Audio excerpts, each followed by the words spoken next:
Castlegar and Nelson at high speeds. So it's just not comfortable for other vulnerable road users. For an example, I rode my bike home from Tagham to Beasley the other day, and it takes me about 15 minutes, is about 5 kilometers. And in that time, I counted 85 vehicles that passed me. And that's just going one way. That's not counting the oncoming traffic. So it is a danger. 70% of emissions in the region are from transportation, so this would help significantly reduce that. There would be lower healthcare costs. People would be getting regular exercise. It would be better air quality. Less traffic also means less collisions, and it's better for drivers. A 13-year study found that protected bike lanes led to a drastic decline in fatalities for all road users. That includes drivers. It's also more affordable. It costs on average $11,000 a year to own and operate a vehicle, and many households have two.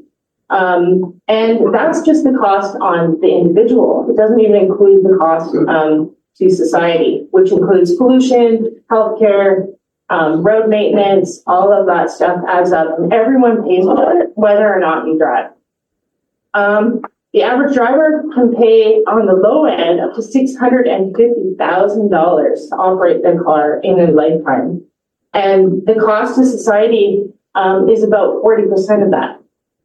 So if you think about it, that's really funneling a lot of money away from our communities. So people are using other transport options, we keep more money in our area. It's also better use of land, making more room for housing, less parking. It aligns with RDCK objectives. We can be working with the provincial government to connect more transportation. And of course, this grant that we got from the government of Canada has helped us put forward this proposal. You know, the RDCK is also encouraged to work with local community groups, which we're doing right now by putting this plan together. The other thing that's on that list of objectives is, you know, to look at assets that we currently have and how we might better use those, and making cycling and walking to those assets a lot easier. One of our proposals was to make community halls into transit hubs. They're already ideally located along the route. They're close to where people live. They already have infrastructure in place, so it would be, you know, cost savings.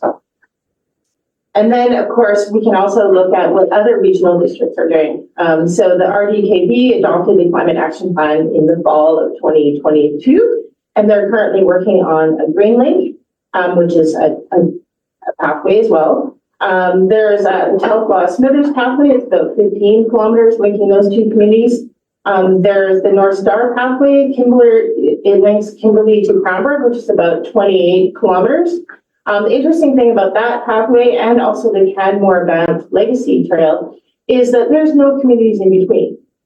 Whereas our pathway would link all of those different communities in between. So it would definitely have more traffic, not just recreational, but also for transportation. And then I also wanted to compare how this plan aligns with the Clean BC mandates. So Clean BC proposes that walking, cycling, and public transit trips being increased by 30% by 2030. So that's actually quite a significant goal. 2030 is not that far away. Reducing kilometers driven by personal vehicles to decrease by 27% in 2030. The one disappointing thing about the Clean BC mandates is it doesn't really tell you how we're going to afford to do that. So I did a little bit of research, and the Ministry of Transportation and Infrastructure, or MOTI, has an approximate annual budget of $9 billion. And this year, the province announced 80 active transportation projects worth $24 million. I mean, that's such an incredibly tiny sum of money compared to $9 billion. It's like a rounding error. So I think that there's room for us to ask for more of that budget. So we suggest that if we were to meet plain BC mandate, that provincial budget should we prioritize about 25% of that 9 billion towards public and active transportation, which would mean I would suggest 15% for public transit, $1.35 billion per year, and a 10% increase for active transportation could mean up to $900 million per year. And then to put that in comparison, I put together some graphs just to sort of show you, how small an investment this is. And even of 900 million, which is only 10% of 9 billion, the $66 million price tag for this pathway is not even 1%, 0.75% of that budget. So it's pretty small. I think that we can encourage the provincial government to help us fund this. And so when we look at some of the funding options, there are some active transportation infrastructure grants that we can apply for immediately. And the first one, the application deadline is October 31st. We can look at Canada Community Building Fund. We can seek some private funding. Perhaps even Glasgow will be interested in using its new manufactured wood products to do a demo project for the Tag Bridge. There's the federal government. We can partner with tourism, the cities, Nelson and Castlegar, highways. They're actually quite supportive in our area. And then the Trans-Canada Trail. The interesting thing about the Trans-Canada Trail is it's currently on the south side and it's really a recreational trail. And the Nelson Cycling Club did a great job of aligning that because they were able to get a lot of funding to cover a lot of their trail building and other amenities. If we were able to build that pathway and have it designated the Trans-Canada Trail from Nelson to Castlegar, we would have access to a lot of funding. So we could use that to upgrade community halls, put other amenities along the way. I'll cut it super short. 2 minutes. It's time. Yeah. So on behalf of the West Kootenay Cycling Coalition, we want to thank you for support in developing this plan. And as a funding partner, the RDCK helped us make this dream into a viable plan. We now ask that the plan be adopted, allowing us to proceed to the next stage easily. It's the West Kootenay Cycling Coalition's intention to make this dream into a reality. We ask that the RDCK continue to support and approve of ongoing regional partnership with us so that we can proceed with the important work of obtaining capital funding to complete this project. Thank you. Thank you. So I have a speakers list of 2 people, Director Popoff and Director Graham and Director Vandenberg. 3 people, and then that should be our time. Director Popoff. Yeah, thank you, Chair. Through the Chair, it appears that you've covered a lot of work that's done, quite extensive, and I congratulate you on your homework that you've covered all the bases, the costs, etc. One of the concerns that I have is public consultation. Over the last couple of years, there were some residents that expressed that we don't do enough public consultation, that we go forward with different projects without doing our public consultation. So my question is, because it is a lot of dollars for our area, I mean, provincially maybe not, but what amount of public consultation have you done? Actually, we did do some extensive consultation, and during the plan, we did host a bunch of open houses. We also conducted a survey, but I did actually make some presentations to Tagum Hall, the community hall, and also the Blewett Community Association. We discussed the pathway as well as the bridge, and I was overwhelmed with support, to be honest. And we do know from the Climate Action Plan work that the RDCK has been doing that active transportation is one of the top 3 things that residents are asking for. So, yeah. Yeah, one more supplemental here is it does fall with the regional district objective of active transportation, and that's good. I think in your report you mentioned that it'll benefit around 20,000 residents. out of 20,000 residents, how many support that? Well, that number we don't have, I'm afraid to say, but I will say this, you know, when, MOTI puts roads in, there's very little public consultation. So I find it a bit disappointing how much is required for a pathway, which is an obvious benefit to everyone, even if you don't drive. Thank you for your answer. Hey, Director Graham. Thank you, through the chair. Thank you very much for this excellent presentation and all the work that you're doing for the community. I think it's great.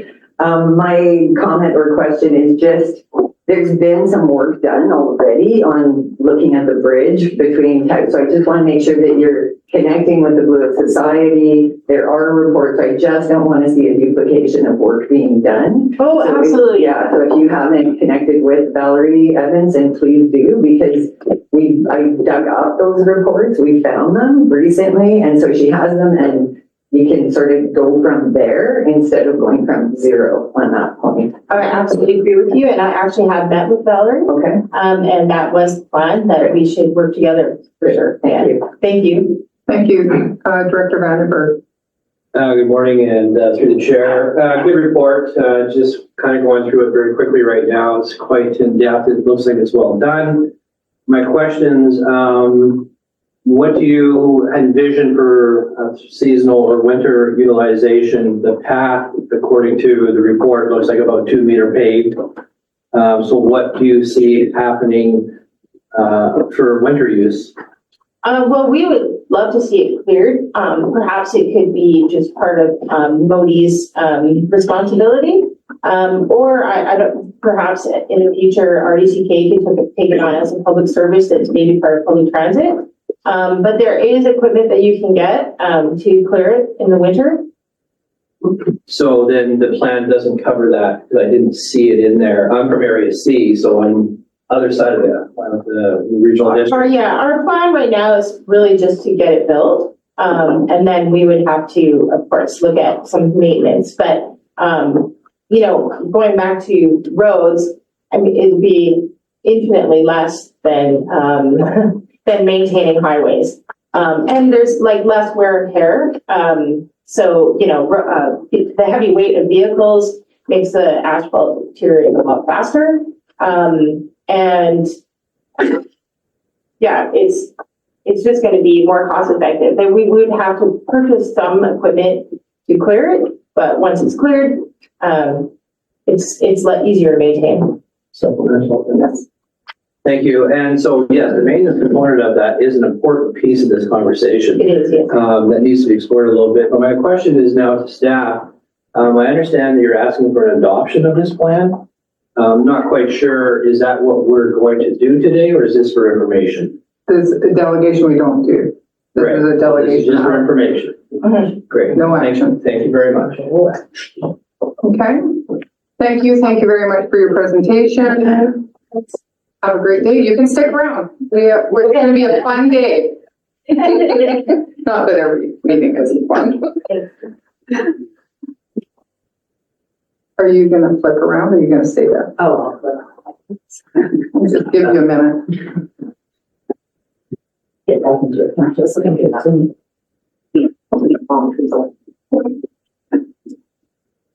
Okay, we'll go on to bylaw 2959. And I think we'll start with a little bit of a discussion first before. Well, Do you want to? if wanna speak? I might Yes. share, well, I was going to speak a little bit maybe after some staff. There are, in my mind, issues that Mr. Newell can clarify for us in terms of requirements, provincial requirements. And then I think either Stuart or Sangeeta have updates on the budget questions that have come, so that maybe those questions can be answered now instead of awkwardly coming up at public time. So wherever you want to go with Yes. that, Chair. Then I have my thoughts prior to moving the recommendation, if I might come back to that later. How about we, we'll start with what your thoughts are, let staff, and then whatever is not covered, you guys can cover it if there's more. Does that sound good? Sure. So, Or we- self-administrated. Yeah. So, This is a unique service. It's one of what I view as a voluntary taxation, parcel tax. I thought there was a great deal of interest expressed in the years leading up to this, but we thought, well, we're going to test this by referendum. And since testing the first 3 areas, A, B, and E by referendum, there have been additional areas tested whether or not people want this service. A few things sort of happened along the way, so that created complications. During the referendum, following the lead of a approach taken to the East communities, we indicated and wrote into the bylaw that we would have a review or a milestone at 10 years. That doesn't necessarily mean the service goes away at 10 years. It means that is a critical milestone to address, in my mind, how is it going? And in my mind, can I go back to the public? In the interim, we've had 2 more areas come into the service, so 10 years is a meaningless number. It's not logical. 10 years from what for who? So we're going to have some kind of rolling process, or we're going to do a reset and think about what's logical. What I've heard from my colleagues, and colleagues can speak for themselves, I think we agree we need public consultation right now, really soon, in the coming months, for areas A, B, and E, so everybody understands what's the service done, what's its delivery, what are the options. We need that consultation. We also really need a committee, because this is a service with a growing budget where the conversation is in the public eye. The way that this is, it's not in the public eye. If we have a committee, anybody can listen to what we talk about as quorum for service members, participants in the service. Anybody can see what we talk about it as we talk about it. And in fact, then we're discouraged from talking about it in any other format where we have quorum. It's a public discussion. We need that. That committee needs the terms of reference. That will establish maybe some logical milestones, which I think Mr. Dool has great ideas on, about how and when we review changes to the service, what that means, redirecting how the funds are used. And that will be, in my mind, largely based on what the public who voted to do this service, have this service, tell me that they think is the logical approach. So in a little while, I'm going to support the recommendations because it is part of the logical step to clean things up. And then I'm also continue to push and drive to have these other elements brought in, the committee, the transparency, the public process. And I have confidence that all of that will happen based on recent discussions.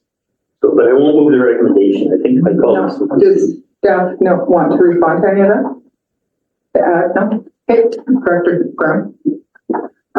Thank you. So through the chair, there has been a lot of resident input as of late regarding this service, and there has been some mixed feedback. And I don't believe that the 10 years was a mistake. I recall being at a public meeting in Caslow, and I think Gary might have even been there because I gave a speech about dogs. So anyways, and I remember being told that this would be reviewed in 10 years. So we definitely need to do the review we were promised.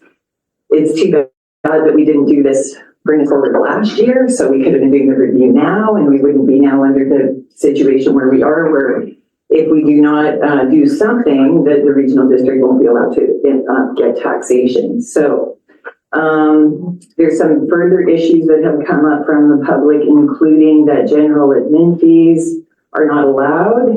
And so I would be asking for the staff to explain that. That's not something I completely understand. I'm still new here. And I agree with Director Jackman that this should be a committee that is public. It is, we did have a meeting. It was not public. I, again, don't understand that. And for Area E, I would support like a 1-year extension right now to allow the review to be completed and to allow staff to come up with some kind of plan. But I could not support this just being put aside and just keep going until we understand how our residents feel. Like, I think this is a really important thing because this was a new and voluntary tax when it came in. So it's not something that the regional district is required. If memory serves, and it's a long time ago, it was very close, the referendum, to my memory. I mean, it's a long time ago. So I just think it's really important that we do what we said. We give the opportunity to the residents to have their review, and that review needs to include a financial review. How much of the money that was collected went to the projects? You know, it's the same concern we have when we sponsor a child overseas, like how much of the money gets through to the actual person. I mean, I still do it, but I think the residents want to know. They want to know how much of their taxation is going to the actual projects, and I think that needs to be part of the review. Okay, Tom, would you like to respond? Respectfully through the chair. Yeah, I'd like to address the general administration fee. Respectfully through the chair, my name is Tom Newell. I'm a research analyst for the Regional District of Central Kootenay. In regards to the general administration fee, there's a bit of confusion, and in part it's because of the way that our budgets are written. There is a line on a provincial government website that says parcel taxes cannot be used for general administration. Okay, and what that's actually referring to is parcel taxes cannot be used to fund Service S100, our general administration service. And I've gone to the provincial government for confirmation with the local government inspector around this. That general administration fee, which you see in our budgets, is actually specific to the costs associated with the service. And again, I confirmed this with the provincial inspector that yes, we can use the parcel tax specifically the costs associated with the service, such as writing the checks, having meetings around these things, specific to that service and stuff. What we cannot do is use a parcel tax to raise revenue for Service S100. So again, there's a bit of semantics involved in here around the names we have used, and it may be good to review that when we're doing our budgets and change the name of that to prevent confusion in the future. I believe the second question was, where's the authority for consultation going to reside? Currently, staff are working on a committee bylaw. It's my opinion that the authority for review to the service or to create consultation or to trigger a significant look at the finances should reside in a committee bylaw, not in a service establishment bylaw. And the reason I say this is because the service establishment bylaw, the way it's currently written, does not strike the service. It just gets rid of taxation. So effectively what you have is a zombie service. You have a service that exists, but it levies no taxation, so it can't really do anything. That's not a position that the regional district should put itself in. Place the authority to trigger the public consultation in the committee bylaw so that the conversations, as Director Jackman mentioned, the conversations around what community consultation are going to look like, the format, the schedules, all those pieces are available in the public eye and in the minutes of that committee so that anybody interested in this can then engage that way. The way it's structured right now does not allow for that. So I think there are improvements there. I think staff are certainly taking steps to do that. When would that review happen? The directors have the authority to look at services at any given point in time. So I think it's inappropriate to put this in a service establishment bylaw, a 10-year piece, because you're at that point you are constraining yourself. Leave yourself the authority to look at a service anytime you want to look at a service. And that, again, should be in a committee bylaw, not in a service establishment bylaw. Does that address your question? Supplemental. Yeah, please. So I like the 10-year review. I like it in the bylaw. The residents I've talked to, all 100% that I've talked to so far, want that 10-year review in the bylaw and kept in the bylaw. That's been my experience with the residents I've had consultation with. And supplemental question regarding the budget. What I also see is sort of missing here is the split in the revenue that is like these. The balances from the different areas is missing the numbers. Okay, Gary knows what these are called, but we don't see in this budget like what area E has contributed, what area D. I would like to see that so the residents can see it for transparency. And that's about it for now. Yes. Respectfully through the chair, as director, we can always provide that information. We can always provide that information to the public. I think where we really put that information forward is at the time of budget development. When we're doing our rounds in the community, when we're talking about the establishment of services, we should definitely be breaking that out. The format, there's always room to fix this document or change it, improve it, and it's gone through subsequent rounds as a financial plan. If you'd like to see that information, I'm sure it can be arranged for in the future. Thank you. Director Papa, instead of Mr. Papa. Thank you, Chair. I do have some concerns. We had in Area H, a little bit different than the other areas that initially joined the bylaw. We joined a couple of years ago. And we did a lot of public consultation. We had public meetings throughout the Spokane Valley, and then we did a referendum. So from my perspective is, am I going to be included in a possible review again and spend, it cost us around $30,000 with the referendum and the public consultation, et cetera. That's a lot of money to be spent on that. We've done that. But I also agree with Director Graham that there should be a review, whether it's the bylaw or the committee policy that we have, within a certain amount of time. I don't know whether 10 years is appropriate or 5 years, and that can be decided in committee when we review it. And the other concern I have is I'm not the only one that's been brought into the service here a couple of years ago. There's area that's been brought into the service, and I know some of the municipalities are considering it being brought into the service.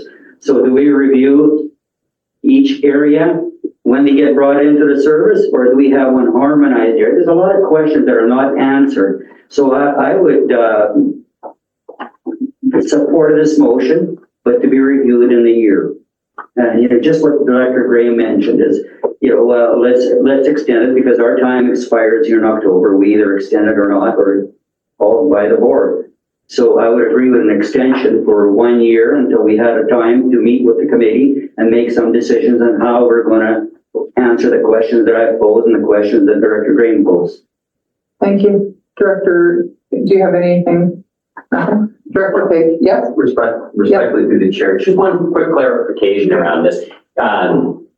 Regards to the committee piece, it's established by bylaw. So the review would be like, the requirements for review would be set, firmly.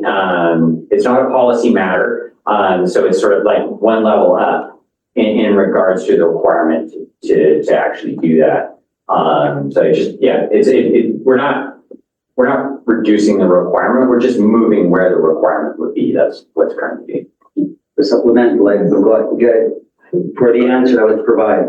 So if we adopt the bylaw as presented in our minutes today, we can still in committee request a review within 5 years, within a year, or within a 2-year period. Okay, that clarifies to me how I vote on this bylaw. Director Page. Yeah, thank you. I'm capturing the nuance of the service bylaw versus the committee bylaw.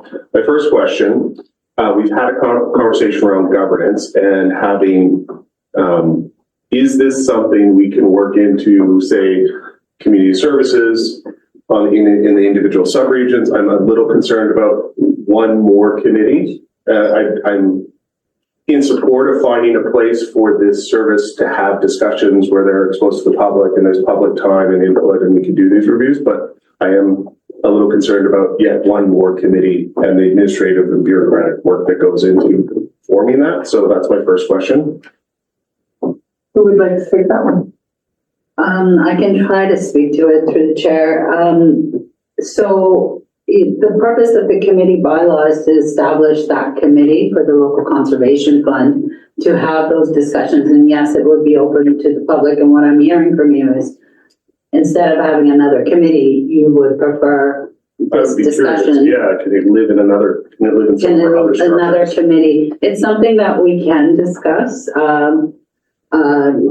And as staff kind of think about it, I'm not sure if I have an answer for you right now. Just because I know we've already given staff some direction to talk about governance and look at some of these ways. We can look into it. Yeah, okay. The second comment I would have is, I know we have a lot of priorities. I'm a little hesitant to put a 1-year marker on this particular item because I know it's just going to move it up on the list and create a pressure within, and it might be better if it takes 1.5 or 2 years. The city of Nelson is looking at what it would take to join this particular service, which is going to certainly, and already has started to begin conversations around the admin fee and how much those costs are associated and what makes sense for our view. So I know that review and looking at this bylaw is still on the table for the near term regardless. So I just wanted to put that out there that it's not like this will go away, but I just wanted to share those comments. how many meetings we create. Okay, thank you. Director McFadden. Thank you. Through the. Oh, sorry, can I hold you? I'm trying to read his writing. No, Director Newell. Director Newell, would you like to speak? Thank you. Through the chair to Tom Dewell, what is a review? Like, I heard you say we can do it any time. So, like, what would a review be? We got a formal 10-year review. We're going to review. What's the criteria? What do we review? I don't quite understand what we're talking about. Other than just simply a thing where we take a look at it and say something. Anyway, I don't understand what a review is, the criteria. I don't understand it. Maybe Tom can help me through the chair. Okay. Respectfully through the chair, I think you just summarized my question about the current bylaw, right? Because the current bylaw doesn't say anything about review. What it actually says is the taxation expires. That's it. It doesn't say there's going to be a review, which is sort of the argument that I placed in the report. Now, what the board has expressed, or the members of the board have expressed, is the interest in doing a review. And my comment or my recommendation in this regard is that that conversation belongs with a committee bylaw, so that participants of the service can then look at the service and say, what are the requirements to evaluate where's the equity in the service? What are we receiving from the service? Do our contributions to the service make sense? Are the projects being completed by the service aligned with the values of the regional district? I would say that those are, 3 or 4 key components that in evaluating a service you would want to look at. But again, under the current bylaw, it makes no provision for that. It just says the taxation expires, that's it. I would encourage the board to consider the idea of a committee bylaw, or a venue in which you could place those sort of pieces in play when evaluating what you're receiving for your tax dollars. Thank you. And Sabina would like to speak. So through the chair, when this local conservation fund was established first in the East Kootenays, because it was the first of its kind, that 10-year clause was added in. After 10 years, the East Kootenay Regional District removed that clause, and it no longer requires a review because it's been successful there. In the interim, we also adopted it. We had pulled that 10-year review piece into our bylaw. And with this conversation that's just now come up, we've had a conversation with the local, Kootenay Conservation Program, who delivers this program on our behalf. And there is opportunity to consider options for review, working with the Kootenay Conservation Program. And we will, once the committee is established, and I was advised that the terms of reference that we currently have for the local conservation fund is quite robust and could actually be cut and paste into a committee bylaw. So that will be the premise by which we will start the discussion at that committee level on what a review looks like, so we can establish that in the bylaw going forward, if that's what the board chooses to do on an ongoing basis. Director Newell, did you have a supplementary? Yes. Go ahead. So my observation, not having been part of the committee, in quote marks, the directors and staff and the Conservation Fund had on an annual basis, if not more often, been very rigorous in analyzing the projects, the purpose, the intention, the leverage. In other words, all aspects of what might be considered a review on a very regular basis. So if we want to formalize that, me now being, or Area F now being part of it, sure, let's formalize it. But I want to be clear that I fully support the recommendation that's been presented, and that the directors will use their discretion to ensure that the projects are valuable as originally intended. So I'll leave it at that. Thank you very much. Thank you. Director McFadden. Great. So I'm wrestling with what to do with this, and I'll tell you why. I agree with you, Tom, Mr. Newell, sorry, with your perspective on, yes, where it should land and how it should be done process-wise. What I wrestle with is I'm hearing from the people who are paying into this service, which is not me, which is why I'm trying to understand where the people who are paying into this, where they land, because that will impact how I vote, is that there's a split from some who are very happy with the service and some who are not. Without putting a limitation on the timeline of how long we're extending the bylaw is, we have no assurance for Director Graham and her residents that it's actually going to come back to a committee level and have a review, because there's no constraints there to do that. We're basically saying we're removing the stipulations here and we're opening it up to just staying there without an actual motion with the timeline that says we know you're going to come back and actually fix some of this problem of there needs to be some insight into or some direction from the directors that are part of the service wanting to understand more about that. So without putting a limitation of we're just extending it for a year and a half, and I take your point, Director Page, but my concern is that because there's so much going on and there's been some key things that I would really like for us to have discussions on the governance side, but doesn't necessarily have to discuss like the tax side that still haven't got before us, that I've been saying are going to come before us.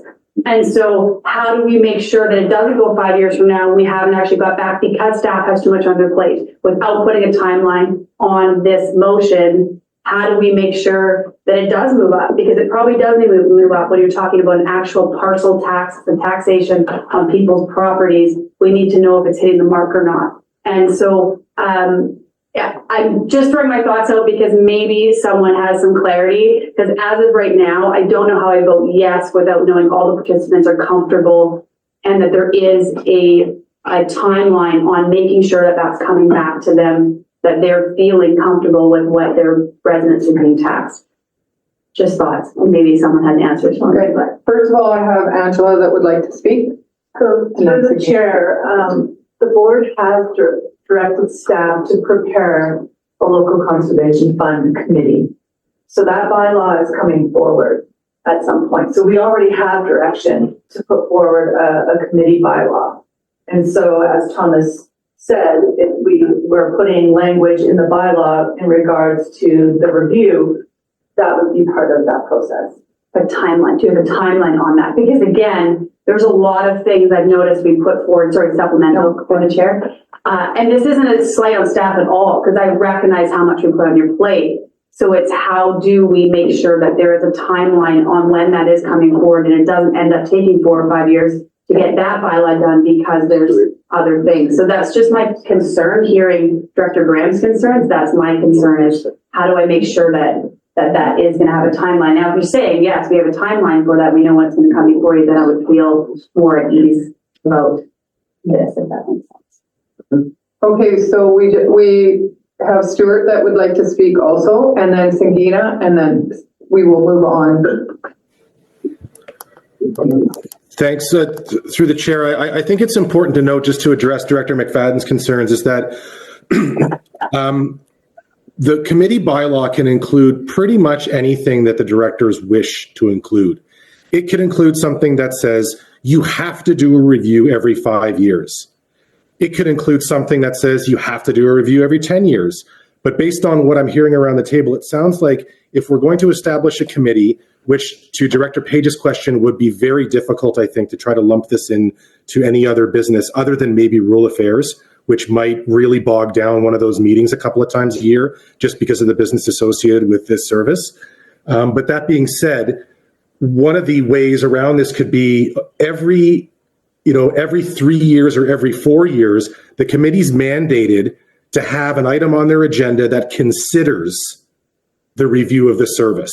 And that forces the discussion in an open meeting. The public's able to see that the committee's considering that, and they can provide feedback to their director to say, yes, I would like you to look at a review on this service.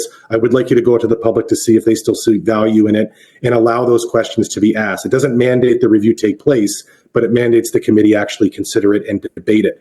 So there's ways around that with the committee bylaw to be able to make sure that it's considered, yet not forcing the cost to be applied to the service to go through a review that the public may not want.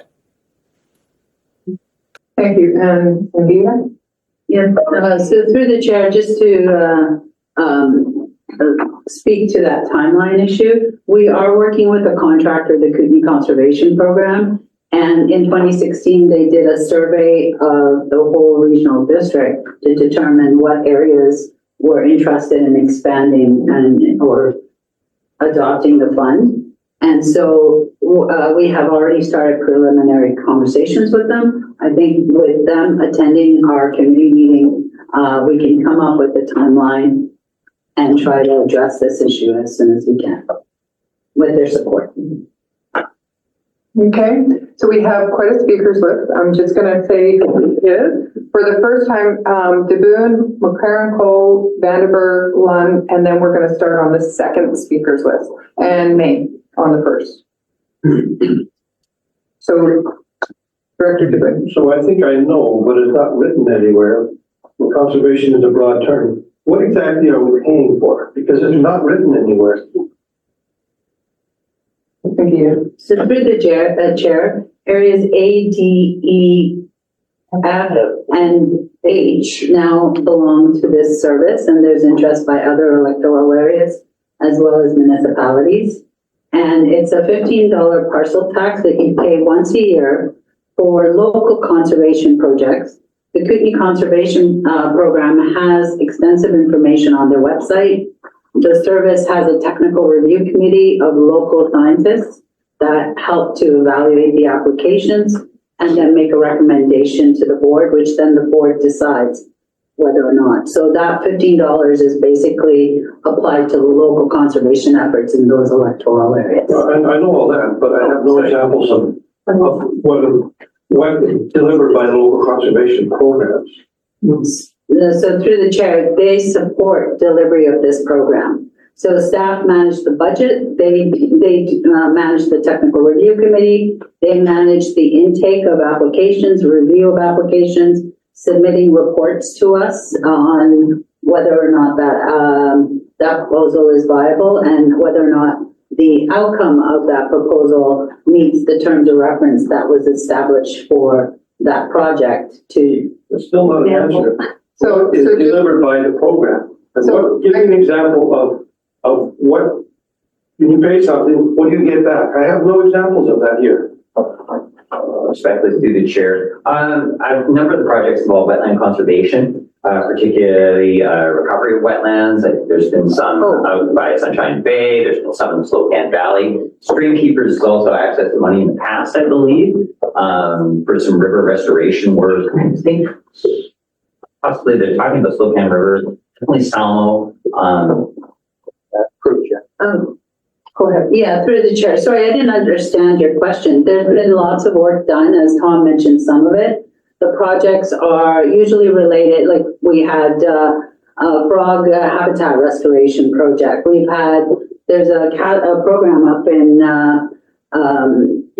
delivered by an individual out and an organization up in Caslow for bear fencing and bear awareness. So, and white nose syndrome, bat habitat, and restoration of other habitats in our region that has actually been quite successful. I can speak to some of those projects, what we've approved, but I think it's best. Kootenai Conservation Program is going to come here and give a delegation to the board. I think it's in November. And you will hear from them specifics around some of those projects that this funding has been delivering in our region. I appreciate that. That's what I wanted to know. And if they come with the delegation and inform us what they're doing, very helpful. But there's nothing in the report to guide me to say, wow, this is a great thing to spend money on. And so there are parts missing here that we're sitting around the table not knowing. Our municipality contributes to stuff too. I know what they're doing, but when I sit here and read a report that doesn't tell me that, I don't find it helpful. So just before we go on, I just want to make sure that that is something that is missing in the report, is this funding that's brought in, and correct me, staff, if I'm wrong on it, that's funding that's brought in, and where the general administration part comes, is this group decides on programs that other people apply for in those areas. Yes, through the chair, the participants in the service decide Right, where the funding goes. okay. McLaren Cole. Thank you, Chair. And I don't want to belabor this, but I appreciate the conversation because it's helped me understand, even though McCusker is not part of this service, but I have a couple questions for people who are, say, longer in the tooth than I am.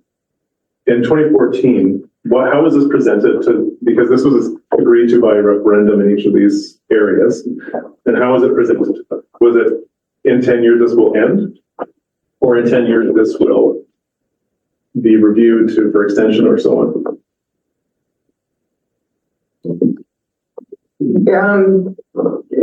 I'm gonna go to Stuart because he wanted to speak and I didn't see that before I went to you. So he might be able to speak to that, and if not, then I will go hopefully to somebody that was there 10 years ago. Go ahead, Stuart. Thank you. So through the chair, just to start with Director McLaren-Coe's question, that is actually a matter of a little bit of confusion. I think it depends on who you speak to as to how that was presented in some of the public meetings. Definitely the 10-year timeline was there. What would happen at that 10-year timeline is something that people are a little bit confused about because we did not put that specifically in any documentation. So anything would have been through presentations at various public meetings. That being said, I do think that the comments we've been receiving from the public definitely speak to the desire to have a review of the service. And I do think that the participating directors are very much listening to that based on the discussions that they've had. I do also want to comment on the report that's in front of you with respect to the bylaw, because I think what's happening is that there seems to be an expectation there should be more information to determine this amendment. And I'm not sure that's the case. I think that based on the questions from the public, there might be some expectation from directors around the table that you should have more information in front of you because you're determining whether or not the service lives or dies.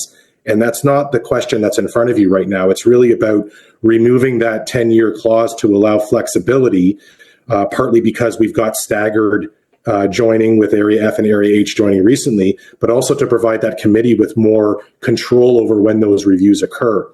When that review occurs, that's when we'll be able to present to the public the history of the projects that have been provided, more detail on the budget, more detail on the amounts that go to the conservation fund. I understand there's been some confusion around some of the budget for 23 and 24, which we can speak to today or we can speak to during the public process and answer those questions. So I just want to make sure that the information that's in front of you is really just around that legislative requirement and what Tom's brought forward around that 10-year provision, and not necessarily making a call as to whether or not the service continues, particularly for A, D, and E. And Tom would like to also speak on it. Respectfully through the chair, yeah. The scope of tasks assigned to me was quite narrow, the 10-year piece, right? And while I appreciate the questions around what the service does, that is an evaluation of the service, not an evaluation of the 10-year criteria. They are two distinct pieces, and as Stuart mentioned, we can serve the board well to have those conversations in separate spaces. Okay, thank you. Director Vandenberg. Thank you, through the chair. Initially, as Director McFadden pointed out, the amount of information, this doesn't affect Area C directly as yet. And so it's a matter of understanding the information is adequate for this. This is a bylaw that is set to go on into perpetuity. Director DeBoon asked exactly those questions that I had, and that is what have been the outcome and successes of it. Now I understand it's Kootenai Conservation Program. And I guess my only question at this point is this tax then the sole funder of the Kootenai Conservation Program, who have 4 board members and 9 team members?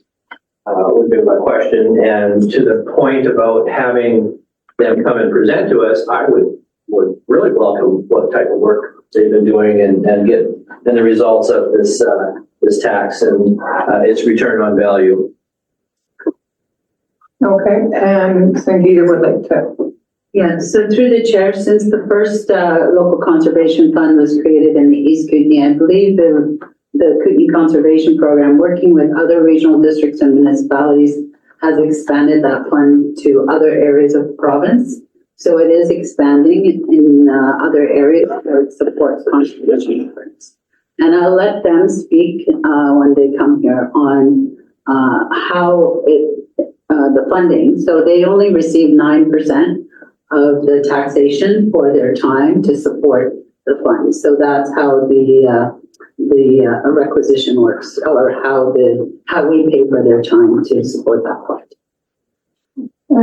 Supplemental. Thank you for that. On their website, it doesn't list any other partners on it. And to know that 10% of that money is going towards them kind of begs the question, what happens with the rest of it? So, but until they're going to come and make a presentation, I'm not quite sure how I want to try to support my colleagues. And Director Lund. Hi, sorry, I withdrew. Sorry, didn't see that. Director May. Thank you, through the chair. I'm feeling like this discussion is happening kind of backwards and without the feedback of knowing what the program is that we're supporting, who's doing it, how it's governed. And we're making a very high impact, or being asked to make a high impact decision about something that obviously a number of the directors don't know what the service is, what it does, and how it does it. So any review needs to be bi-directional. We have, we look at finance, we look at governance, we look at administration. What we're not looking at here is what's the point of it all. We need to have that presentation before we can actually make the decision that we're being asked to make today, in my estimation. That we're being asked to make what is really a financial decision about something that many of the directors really just don't have familiarity with.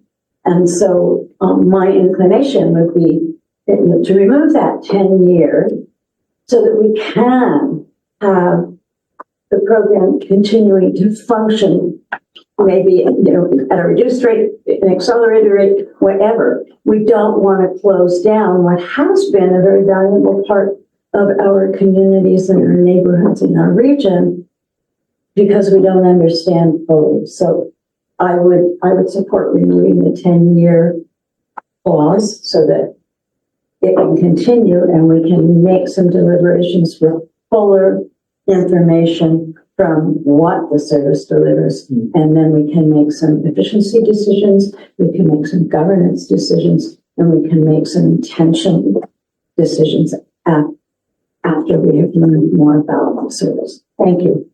Thank you. And Angela. Yes, through the chair. So I just want to connect the dots because it was at the beginning of 2024.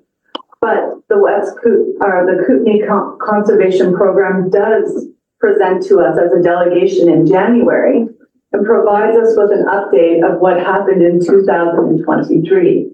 Then I believe it was February of this year, we actually looked at the programs that they were going to fund for 2024. So that's the connection, is that the local conservation fund is brought to this table, but it was at the beginning of the year. So I feel like it might not be on the top of everyone's minds. When did we see this?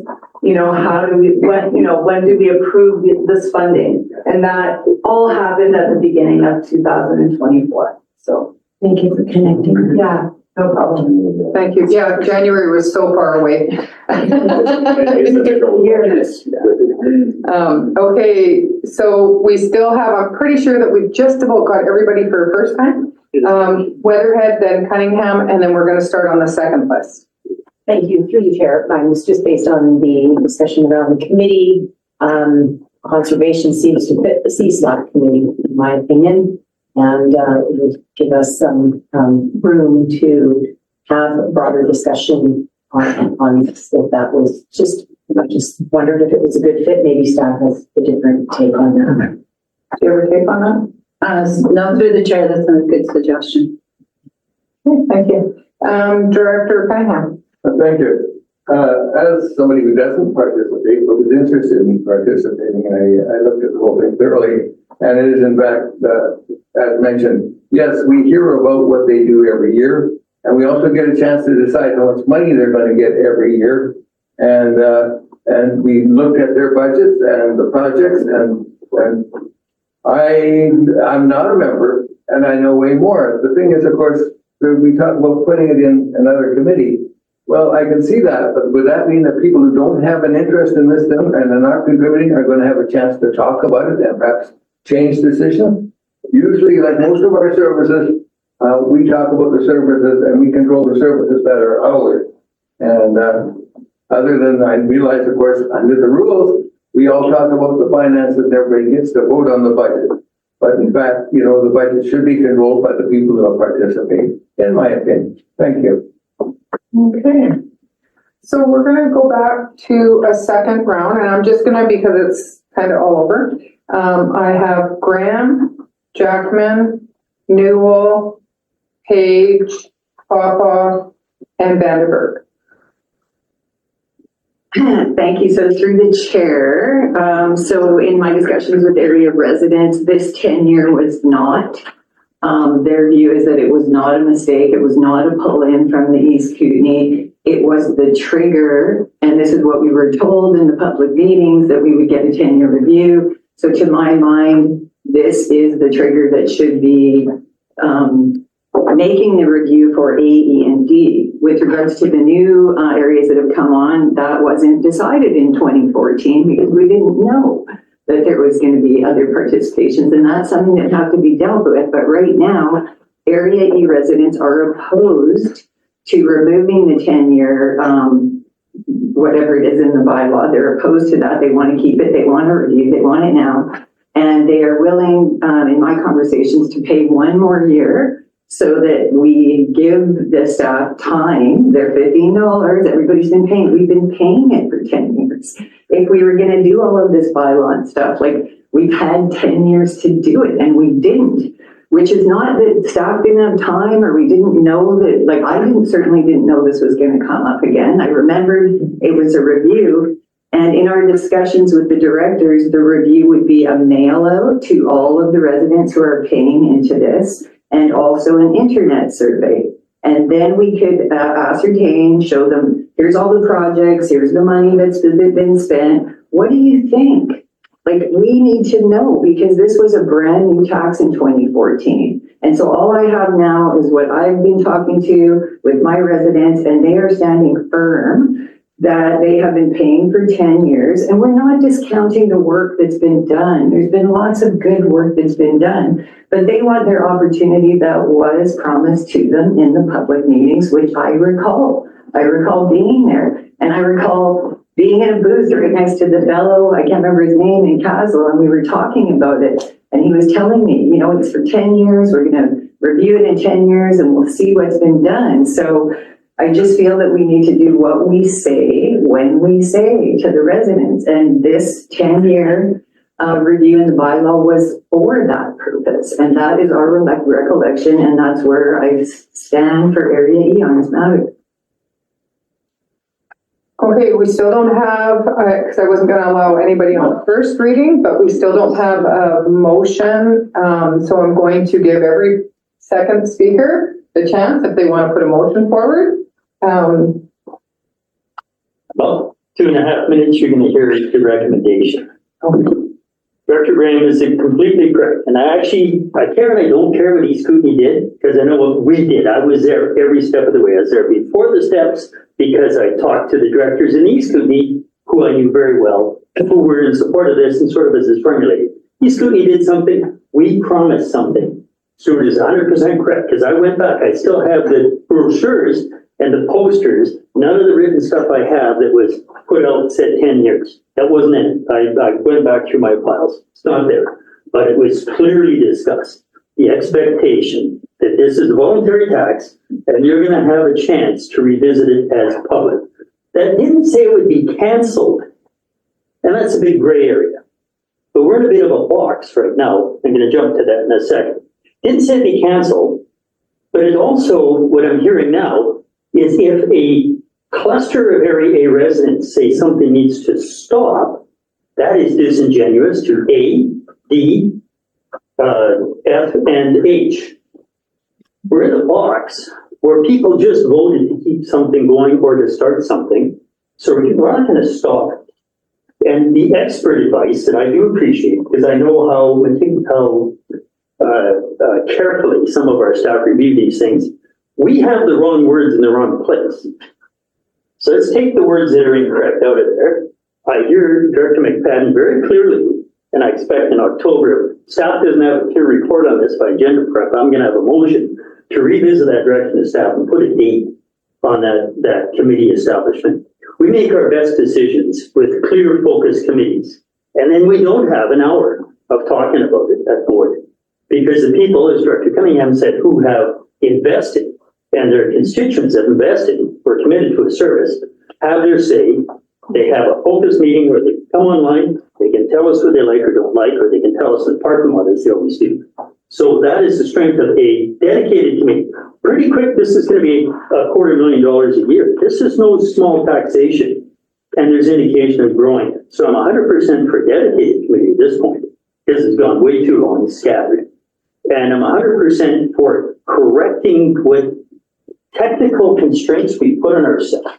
It's a 10-year. It's in front of me again. I just switched screens. It doesn't say the service ends, as Tom said. The service continues. We can still say we're gonna do something else and tax something else. But my understanding is if we don't put a notice somewhere down in Victoria really soon, like into this month, then the province won't put this on as a parcel tax, because this is unique. This isn't like the other requisitions where we say we want to collect $297,000 for economic development and whatever, and then the province works that out sometime in April to figure that out. This isn't that. This is different. So I will move third reading of this bylaw, 2959, and hope we can solve this piece. I move third reading. Okay, and Director Main was seconding. So, do you want, the third person I have is Director Newell. Do you want to speak to the motion on the floor? No, it's moved and seconded, and I won't even call the question. I'll just pass. Okay, Director Page, do you want to speak to the motion? Yeah, I had one question. Hearing McFadden, is it possible after this motion, but I'm also hearing Jackman, that we could contemplate a motion that puts a timeline on the bylaw review for by this time next year? That's not part of this reading. I think that addresses the timeline, takes the language out of the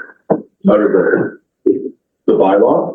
And then the question I had for staff is in contemplation of a committee, because this is ongoing work and we have this technical committee and they do, as Angela pointed out, I'd seen them so many times at Nelson, and I've seen them here, and I've seen them as part of a referendum. And I knew they'd come somewhere in the budget telling us all the projects, the bat conservation and the mussels and the pollinators. It's a couple list in front of me.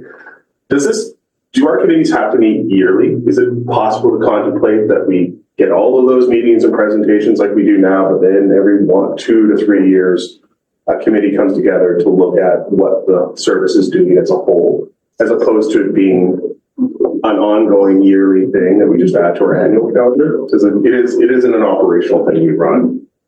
The conservation program is a separate body that is running this program. So I question if we can have this, if we're doing a committee, does it have to meet annually? And we are.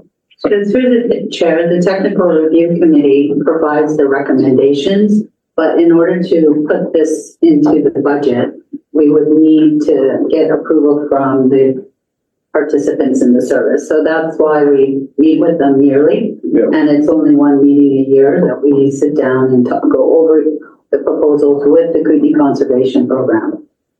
Thank you. And that's for budgets. Director Papa, on the Yeah. motion? On the motion, this will determine how I vote on that motion. Sorry, Director Davidoff has a point of order. Okay. Sorry about that. I just saw that. Director Davidoff? Yes, I have stayed away from this conversation intentionally because Area I doesn't have any parcel tax services that we participate in. And we're not a partner in this. So the point of order is who gets to vote on this? I think it's all vote because it's financial.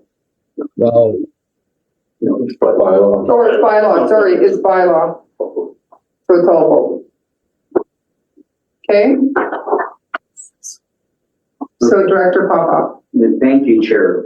I've got a question, and the answer to the question will depend on how I vote on this. I want to make sure that I understand this correctly.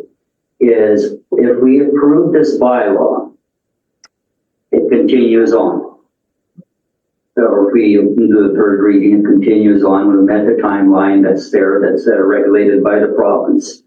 Now, my understanding is we've given direction to the board to establish a committee of the participants of this service. And in committee, we had some discussions that we were going to go back to public consultation in the initial areas that were established.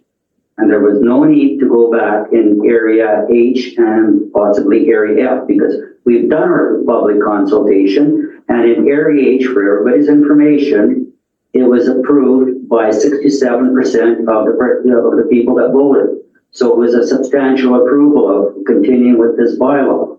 Then when we have our subcommittee or a committee, we will decide when the review is going to take place for the other areas. And my understanding was it was going to be soon, like within a year. Who would like to take that one? Staff? And John. So through the chair, right now we're in the development of that committee bylaw.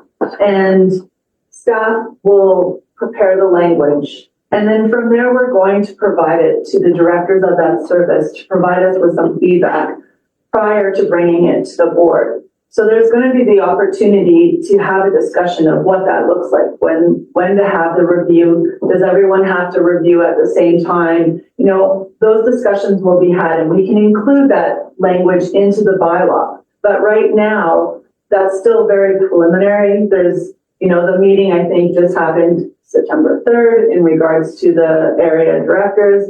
We know what the intentions are. We know that they want to have public engagement. The bylaw is already in the making. And so it's now having those conversations with the directors in the service to determine what that's going to look like. For us to say right now what that's going to look like, we don't know because it will really be based on what the conversation is with the directors of the service. Supplementary? Yeah, thank you. I know our workload, as mentioned by the Director Page, is substantial. And I would not like to see this bylaw put on the back burner for another 4 or 5 years. And I guess this is maybe an inappropriate question is, can we get this bylaw in place within at least a year or two? So through the chair, as of now, I've been directed to prepare the bylaw. We have a draft. Staff is providing their input and we're going forward. Quite often, when it comes to our committee and commission bylaws and updating them, it's more so based on the direction of staff. So if it's a priority to get it done, you know, right now there's the sub-regional reviews for some of the committees. There is the local conservation fund committee. Those are priorities right now because we want to look at the business and improving the business. Membership with a commission, that might take a little bit longer because that's not a priority to change the membership in a bylaw as it is to help with the business and best practices. So As of now, that is being dealt with, that bylaw is being dealt with by staff. Okay, so my understanding is it's going to be in the near future, not 5 years down the road. Thank you. Thank you. Director Vandenberg, on the motion? Yeah, well, it's a process question. Okay. And it could be very well in the motion. So, back in 2018, when the first and second readings were done, 2018, July 18, earlier, the first and second readings done. And I think Angela did touch on this. There's an ad further that the staff meet with the participants group to meet and discuss bylaw 2959 and including KPC. So my question is, I think Angela, I think that's what you referred to in September 3rd. Did that occur? Because that was a piece of a condition to the first and second. Before we move to the third, I just want to make sure that that did occur. Yes. Thank you. Okay. Director Cunningham. Yeah, thank you. A couple of things. The first, of course, I'd like to remind everybody that under the community charter, if you wish to withdraw from the service, you actually had to do that the same way in which you entered it, by referendum or whatever. And if we were talking about a 10-year review, this could be I get the feeling that some people feel that they'd like to withdraw from the service because they don't want to do it anymore. Just remind them of the process. And the second thing that I'd like to sort of mention is that years ago we had a service called planning, which is now evolved into a multi-thing service.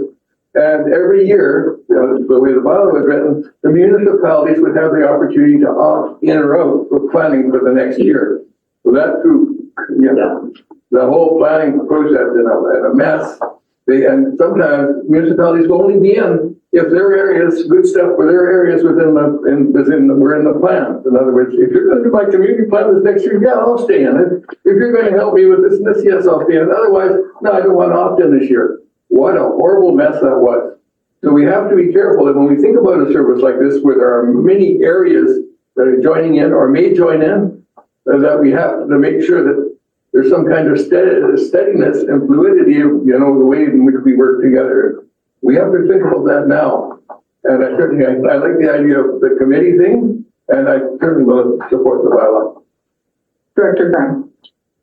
So I'm going to remain opposed to removing the 10-year requirement from the bylaw because it's clear from my residents that they would support 1 year. And I don't know how to, make that or how that would affect this whole service, but they're willing to pay for 1 more year while a review is conducted by mail and by internet.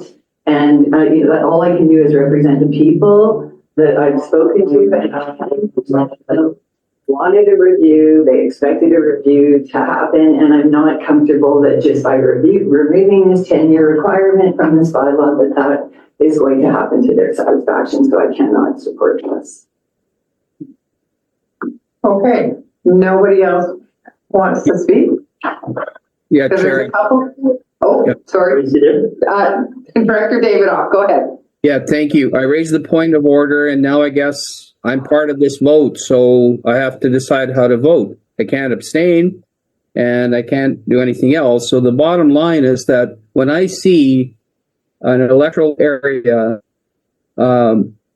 asking, I guess, for more time or a review or whatever it is, I know what it feels like to kind of have people try to force something on somebody else, and I don't think it's fair. So I will be voting against the bylaw because this is causing dissension, and an affirmative vote would cause dissension. You have one electoral area for sure that would like to kind of review this and have more opportunity to seek what her constituents' voices are. And it's a big deal. It's a loss of voice issue. And I'm always going to vote against anything that exacerbates loss of voice. So I'm going to vote against this. Okay, thank you. Director Hanegraaff. Okay, so I'm new to this. My question is, would voting yes prevent, the director of Mary, Director Graham, from going back to her constituents through mail and email to see how they're feeling about this? Would anything prevent her from doing? Through the chair, no, that would be the decision of the committee. The intention is to remove that clause from the establishment bylaw and put it into a committee bylaw. And that would be a decision that the committee makes, and then subsequently we would proceed with taking action as directed by the committee. Angela. Sorry, through the chair, it's the parcel tax, not the services. Oh, okay. Right, so the parcel tax would continue. Yes. But the director who has a very particular concern could still go back to her residence and consult. But by referendum, you can go back to your residents on anything to get removed out of a service. And that's the only way that No, I you can do understand that. that So, part.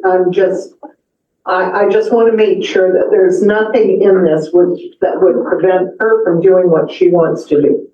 Yeah. supplemental for, Director Davidoff, did you want to speak? I think Stuart wants to speak. He's on the list. How come he's not coming up? Oh, there he is. Sorry, Stuart.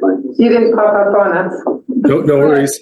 Through the chair, I think it's important to note that that committee bylaw is very much doing what Director Graham wishes to do.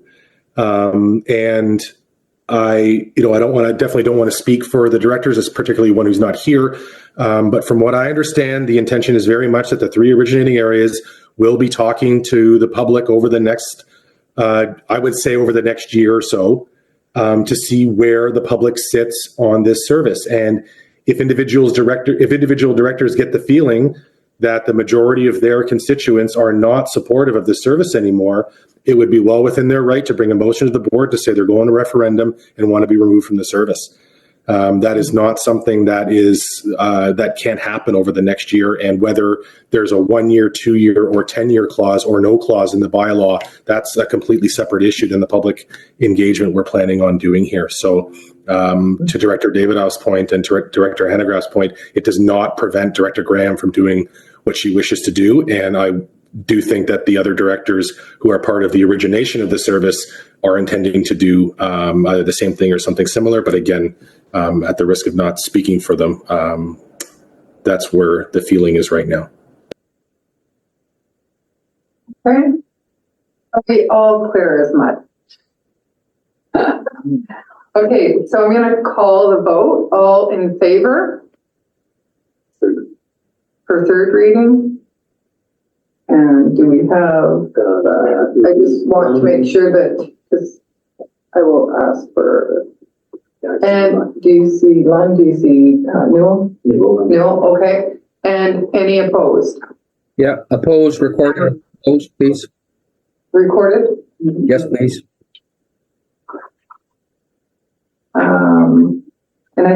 So that passes. So I have Director Graham and Director Davidoff recorded as opposed. Paisley. And, sorry, Director Casey, I did not see. How come you're not on the screen? Sorry. There somewhere. That's okay. That comes from the. Yeah, I can't see that screen. These got me. Okay. So it's carried. So I want to make sure I have the people that are opposed. Director Graham, Director Davidoff, and Director Paisley are opposed to this motion and recorded. Chair, I move adoption. Second. Moved and seconded. All in any discussion on it? We know discussion. Sorry, we're adopting. We've spoken about this for so long. All in favor? Opposed? It's Casey, I guess. The same 3 opposed? Yes, please. Okay. Recorded. Recorded. Recorded. So Graham, David, Austin, Casely. Okay, we're gonna take 3.5 seconds to go to the bathroom and come back. No, I'm joking.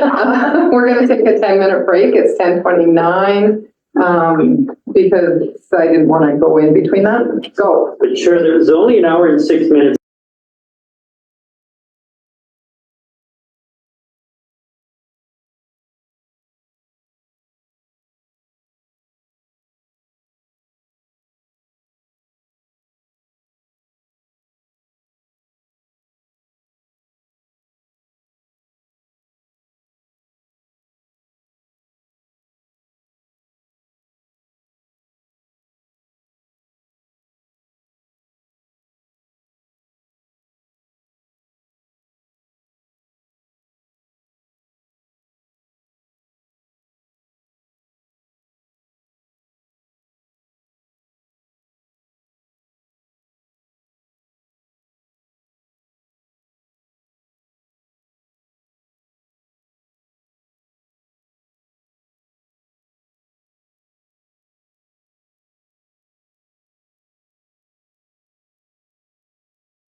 Recording stopped.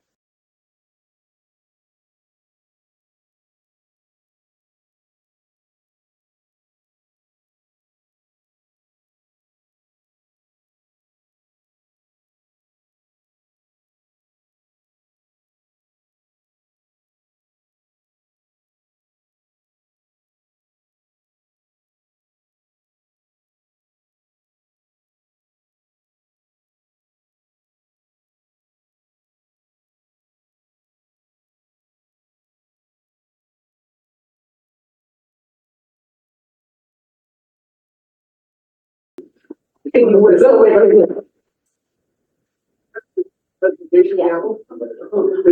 transparent, not outside.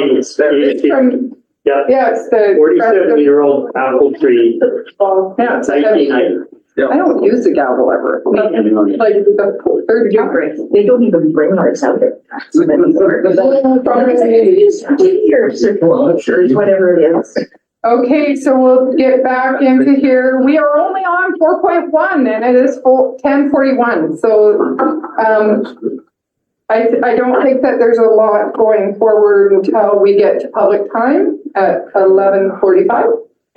So we'll go into the Crescent Valley Agriculture Advisory Commission. It's for information. It's just for information. 411 and 2. And 412 is for information. Crescent Valley Services Committee for information. Now we'll move on to 4.2.2 West Resource Committee. Director Plumhoff. Recommendation. Crescent Valley Services has a recommendation, is it not? Not, they don't have. It says 4.2 with recommendation. Crescent Valley Services Committee. Only minutes or was there no recommendation? No, the recommendation is the board one. Okay, no, okay, go ahead. Go ahead, Angela. Through the chair, because the CDSD minutes were on the addendum, I guess that it would have a recommendation and then it did not end up having a recommendation, but it's still just placed on the agenda. Okay, thank you. We were 1 week shorter timeline than normal this month. So we're. Okay, so Director Papa. Thank you. West Resource Recovery Committee met on September the 11th, and we have a recommendation that the board approved RDCK extend the goods and services agreement with CJ Industries Incorporated for Burton Edgewood operations and maintenance for a 1-year period commencing September 30th, 2024, and ending on September the 29th, 2025, at the price of $138,659.62. And that the chair and the corporate officer be authorized to sign the necessary documents, and further, that the cost be paid from service S188 West Resource Recovery. And a second, Director Hanegraaff. Discussion. Hearing none, all in favor? Any opposed? Carried. Membership. Director Cunningham, would you like to do this one? Yes, I'd like to move that the board send a letter to outgoing members, Marissa Kane, thanking her for her service to the Salmo and Area Recreation Commission number 7. And I'll second that, or would you like to say something? No? No, it's fine. I appreciate the work they've done. Also, Chair, we talked about one member that was left off of it, or members left off of this from the swimming pool committee. Would you wish to add that at this time? So I'm just gonna say that we had 2 members. Was Joe here? We had 2 members that one resigned in May, and this lady resigned on Monday.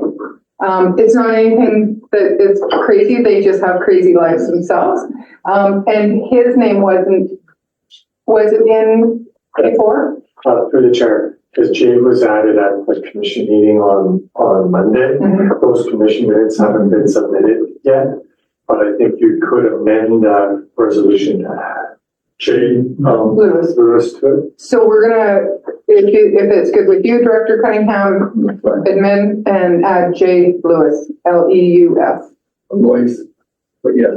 Lois? It's pronounced Lois. Oh, Yeah, like Lois. Freud. It's an EU pronunciation because he's from Switzerland originally. Thank you. All in favor? Carried. Opposed? No one.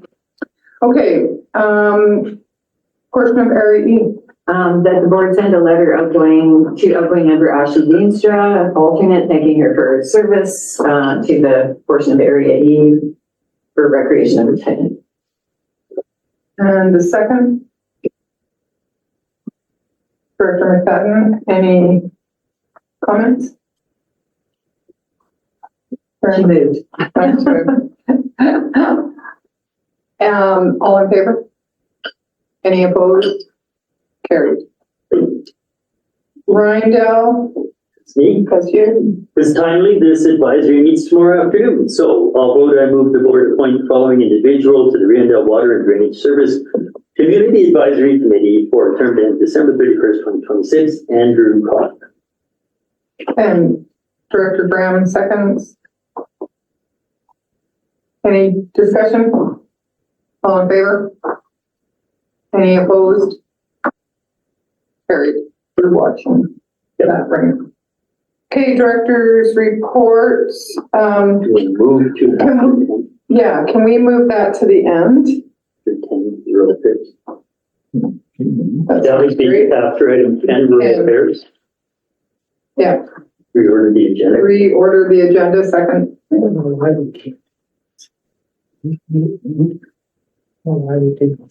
All in favor? Oh, Questions of the process. This is something we're doing every time. Is this going to be addressed? Can we just make this standing? Is this? It is in our procedure bylaw, is something that we are addressing. The whole, because we do rearrange this all the time, so it is in the procedure bylaw for rearranging. Okay. We'll comment on that. Yeah, everybody, you make sure that you comment on that, and we don't have a huge 2-hour discussion. All in favor? Opposed? Carried. Correspondence, does anybody want to hold either correspondence? Director McFadden? 5.1. 5.1, okay. Would you like to speak? Yeah, sure. Through the chair, I just would like to make a recommendation that we give them a letter of support that they're requesting.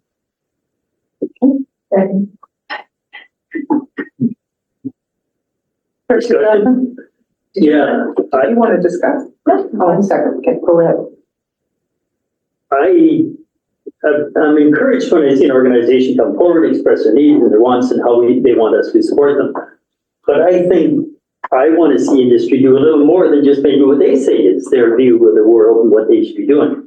I think I want to encourage a strong forest industry because we need forestry to help us with wildland, urban interface, fire issues, whether it's thinning or creating fire breaks or whatever, that we need to work with industry and Forest Enhancement Society, BC, and all local governments to do more than just pull timber off the face of the landscape and create jobs.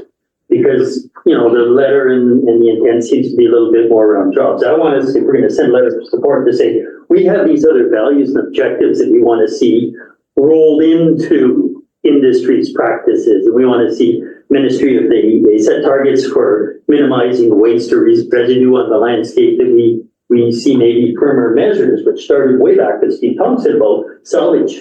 And then maybe we see an amendment to exceptions to salvage, where I've read reports where they say, oh, we can't salvage, it's too late in the year, it would be more harm than good, that kind of stuff.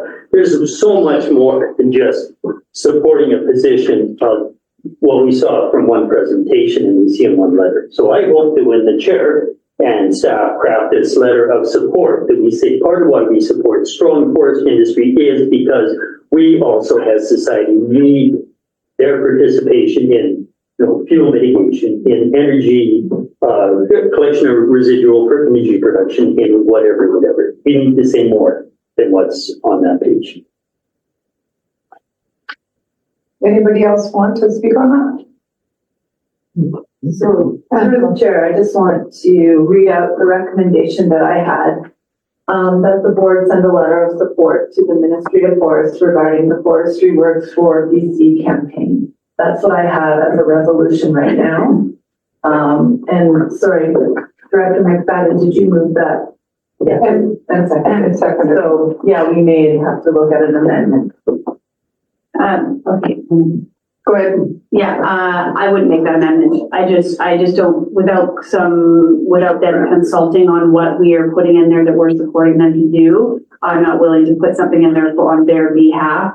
I know for a fact, sitting down with Pleasant Cost specifically and other forestry, they're thinking about all those things, they are doing all those things, all that piece, but I wouldn't be comfortable putting words in there that they haven't requested us to put in there and tying their hands to things that we're not sure that we have the right language. So I would prefer to keep it exactly what they're asking for and leaving it at that. If we want to do advocacy work on other levels and advocate that these our forestry organizations are important for all those things, I agree. I just wouldn't want to muddy it if they're specifically asking us for one thing, that we keep it that way. So that I wouldn't put anything else in there.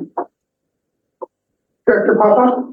Oh, sorry, not on this item. I'd like to pull item 5. Oh, okay. And did you want to speak again on it? I'm not well enough prepared, as is pointed out, to put the right words. The best I could come up with that there would be at the bottom of the letter a statement that, of course, there are many other socioeconomic considerations where we see an ongoing or further conversations required with industry, the province, and community. That our position is not solely that we support what one organization has come up with. If that is too awkward to do, then I can let it go, but I just don't feel right saying that, yeah, these guys said this and that's the position. It is never there's always some more to the story. Director Page. I just want to point out, I'm sympathetic to both concerns, but unfortunately more so Jackman's. Just because at the end of the letter, the ask is that we include a discussion on this important topic on your next board agenda and consider joining us communities for sending a letter of provincial representation. And I think the discussion part, if we are to support, brings in the values from that local government perspective, which are additional and might be complementary, but also there might be places where we need to have a bit of push and pull. So I think what's missing here is that discussion to inform what the letter would be as opposed to just making up the template. So for this one, I think we need some sort of bigger discussion if we're going to form an advocacy position. Is there a timeline on it? Just that my computer had stopped, so I can't look at it. Timeline.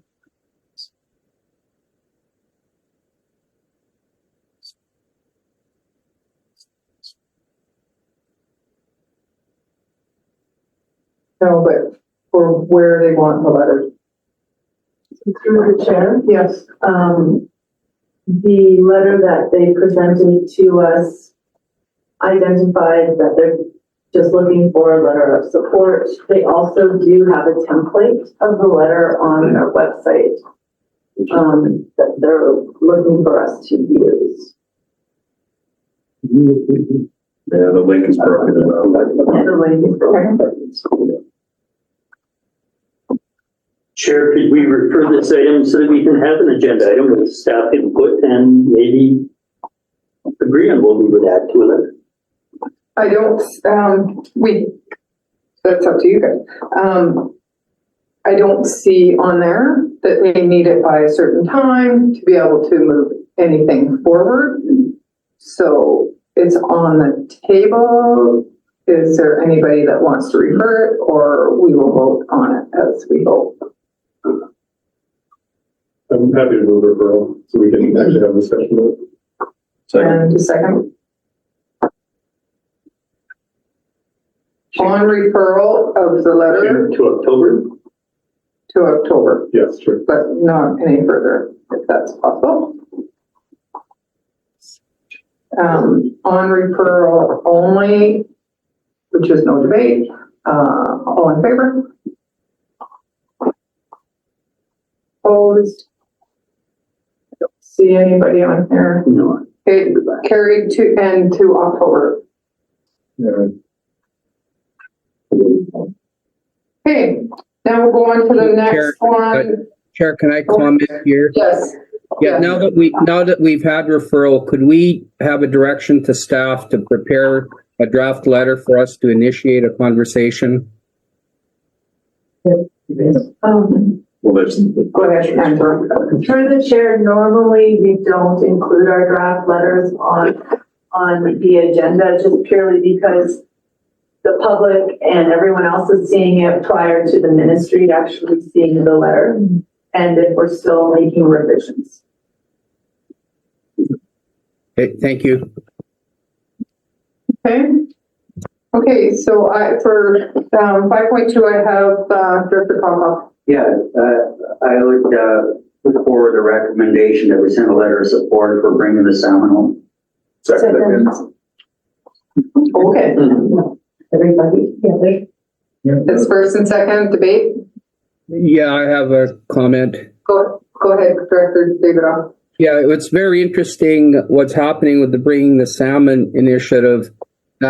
We are having different First Nations groups meeting and holding, like, I was invited to participate in a healing ceremony on lands that are that I guess I am honored to live or to represent at this table, but not all First Nations groups participated. So it was really interesting. Like, is this an all-encompassing letter for all the groups that are involved in bringing the salmon home, or just because there was another ceremony in Director Hennegraff's area there was a different group.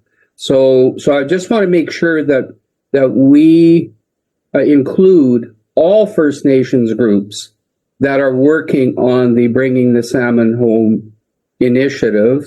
And if this one does, then I'm fine with it. So I see a hand up. So just before, I'm just going to have Sangeeta speak on part of your question. Yes, through the chair, it's 3 First Nations that participate on the Columbia River Treaty, the Tanaka, the Shkwepnik, and the Civics Okanogans. Okay, so supplemental. Yes. So is the Colville Confederated Tribes represented with that group? So through the chair, they have their own program in the U.S. And yeah, so that's the answer. Well, excuse me, Chair, comment if I may. Yes. They were the group that were having the healing ceremony on Area I at the confluence of the Kootenai and Columbia. So that's what I'm saying is that I think that the letter should say that we support all First Nations that are working on bringing the salmon home. That's what I'm saying, not on behalf of some groups, but all First Nations groups that are working on bringing the salmon home, because there's a huge effort in the States. I mean, it was written up in the Nelson paper and Oscar paper, there were 30, 40 people there, and including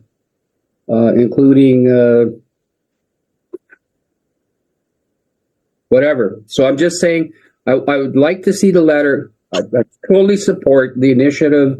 We've been working on it in our area, in the Brilliant Head Pond for years.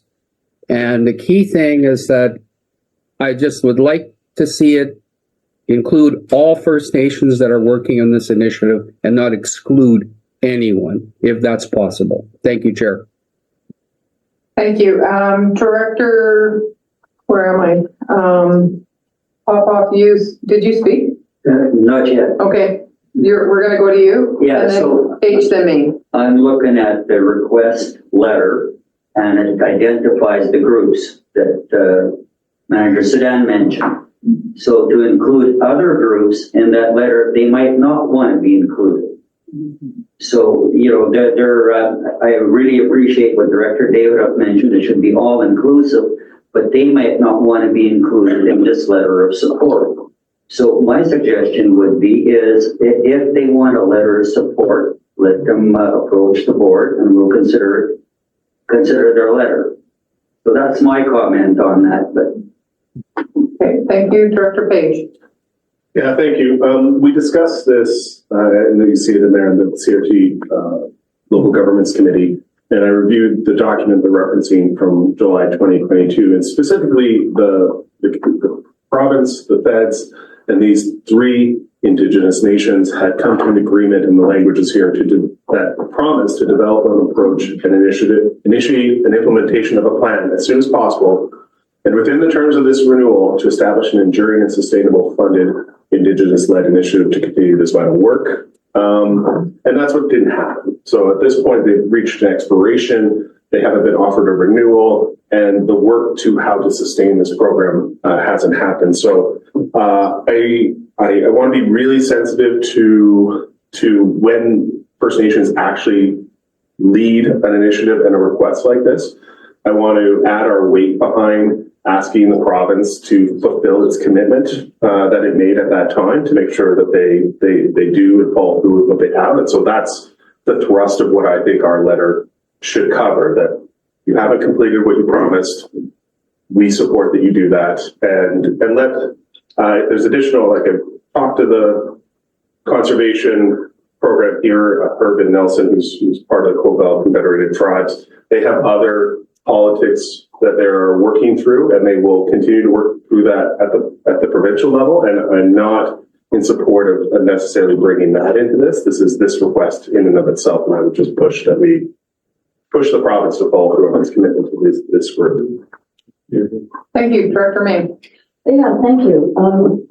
Director David Alfitz, you make a very good point, except for the fact that this is a letter from a specific group asking for support. And we either support, we either respond to their request or we don't. And if we wish to include other nations, that's a separate issue. This Columbia River Salmon Reintroduction Initiative is who has this among the province and the feds. And so that is the only thing that we really can speak to within this request. So I wouldn't change the wording that they're asking. Okay, thank you, Director Jackman. Yeah, thanks. Just this week, I've been able to sit in, and some of the people at this table have sat in. I've sat in on two briefings where you can see the unfolding of a much bigger governance structure around this transborder. So anybody who wants to do a little catch up, I have it on my list for UBCM because heaven forbid I should take an evening off on the 17th at 6 p.m. Sign up for the public information session. It will be pretty much what I've heard a couple times. And there you will hear about the transboundary governance structure. proposed, the salmon restoration project on both sides, how many organizations are currently already committed. So I agree, this is a specific request. Let's support this to continue with that partner obligation, but it's a bigger picture. So tune in, go to the CRT website. You can sign up for the link for Tuesday evening, 6 p.m. Okay. So I call the question. All in favor? Any opposed?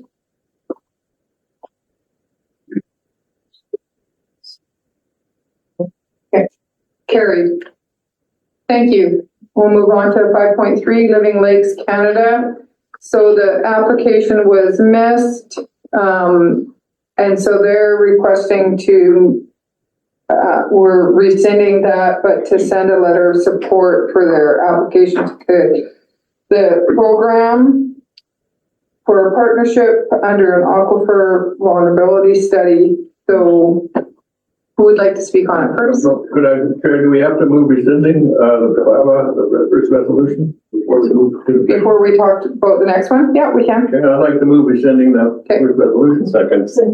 Okay. First and second, all in favor? Any opposed? Carried. I'd like to then move the recommendation as written, that we send a letter of support with the wording that's listed. And Director Hennegraff seconds it. Discussion on it? Hearing none, all in favor? Any opposed? Oh, no, Director, okay. Carried. Director Davidoff, you put your hand up right at the moment I said any opposed, but I don't think you were. Okay, so communications, anything under that? Anybody wanna? Director? These will come up at UBCM, won't they? Yes, they're just. Notification for our identification at this point. Yeah, it's just so you guys are aware of it.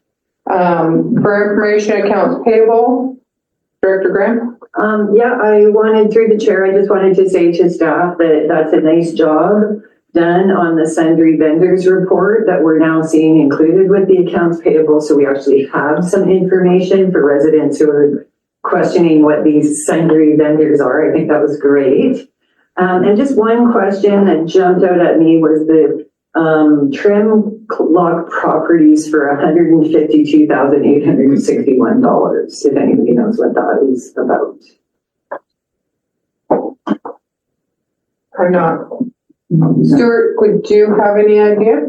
Yeah, but it's on holidays. Through the chair, I can look it up and have that ready for my open report later in the meeting. Okay. Thank you. Yes. If I might agree, the amount of the readability, digestibility of this information is improving. There's one pie chart, I like pie charts, top 10 vendors by value, and there the amount and the description are both tagged to the pie chart circle.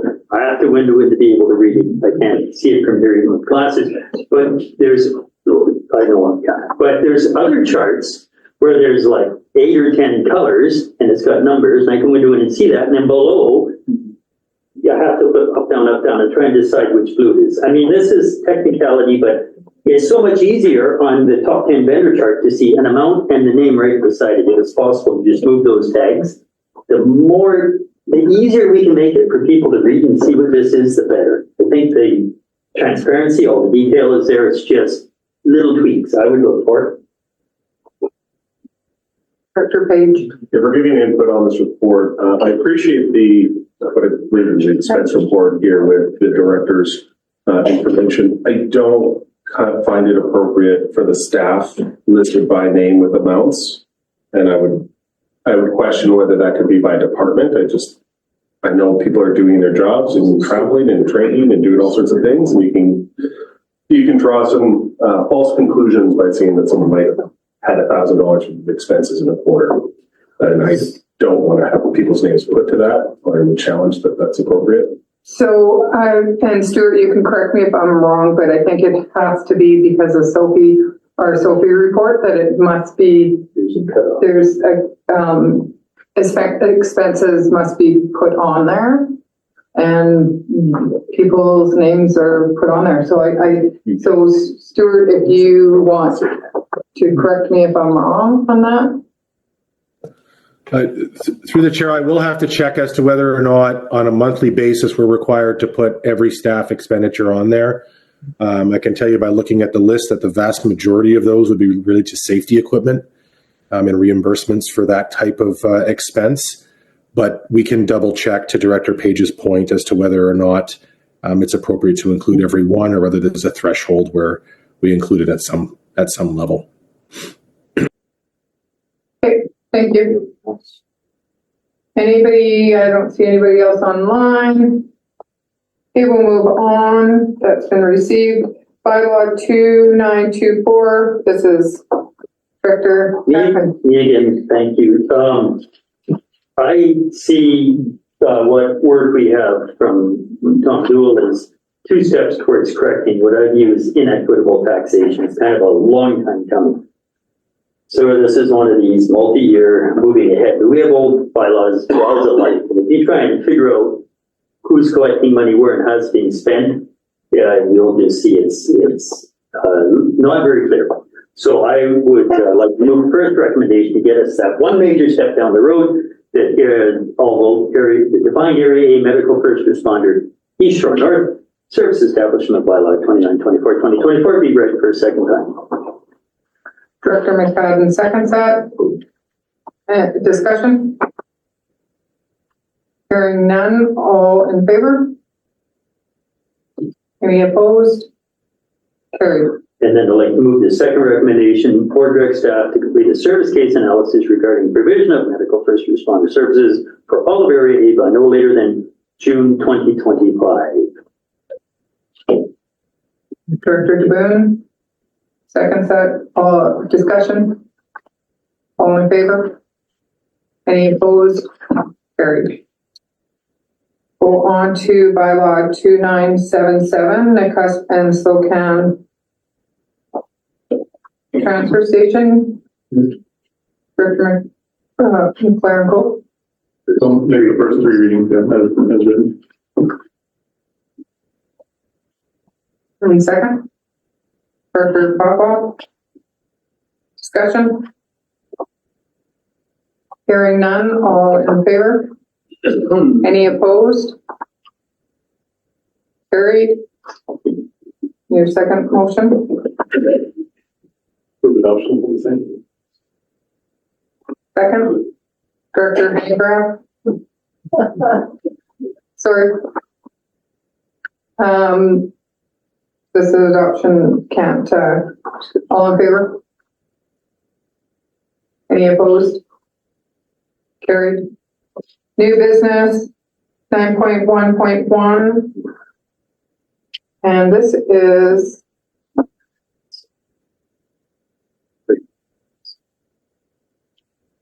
not just E and F. This is Nelson's on E, F, and G. Chair, point of order, if I may. Go ahead. Yeah, when we're moving recommendations, because we're being recorded, should we not be reading the recommendation out when somebody listens to the recording?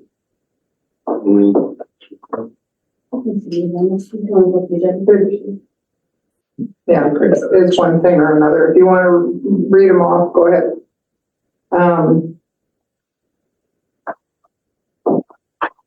Do you want to? I can move this. I have a question.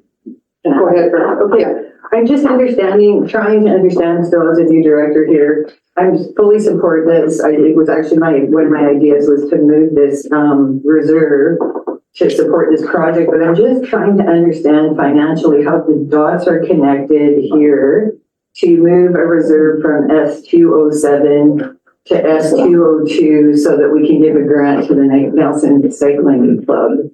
And maybe somebody who knows more about finance could answer that. So just before, Joe is here also, Stuart. Would you like to speak before Joe? No, through the chair, Joe can take it. Okay, thank you. Through the chair. The reason is that part of that grant that's actually being approved actually involves a regional park. And so for the other directors, that could incur some other costs in the long term. So it should, so it's appropriate that they get a chance to have their say on that as well. Then I would make the motion that the board approve an amendment to the 2024 financial plan from Nelson Samuel areas E, F, and G Regional Park Service S202 to the grant and transfer from and in the amount of $21,403 for the Nelson Cycling Club enhancing the trail project, and further that the board approve an amendment to the 2024 financial plan from recreation area defined areas B and F, service S207, to the contribution from reserve and transfer to accounts in the amount of $21,403 for the Nelson Cycling Club enhancing the trail project. Second. Okay, so now I have a person second, Director Page. I've got a speakers list.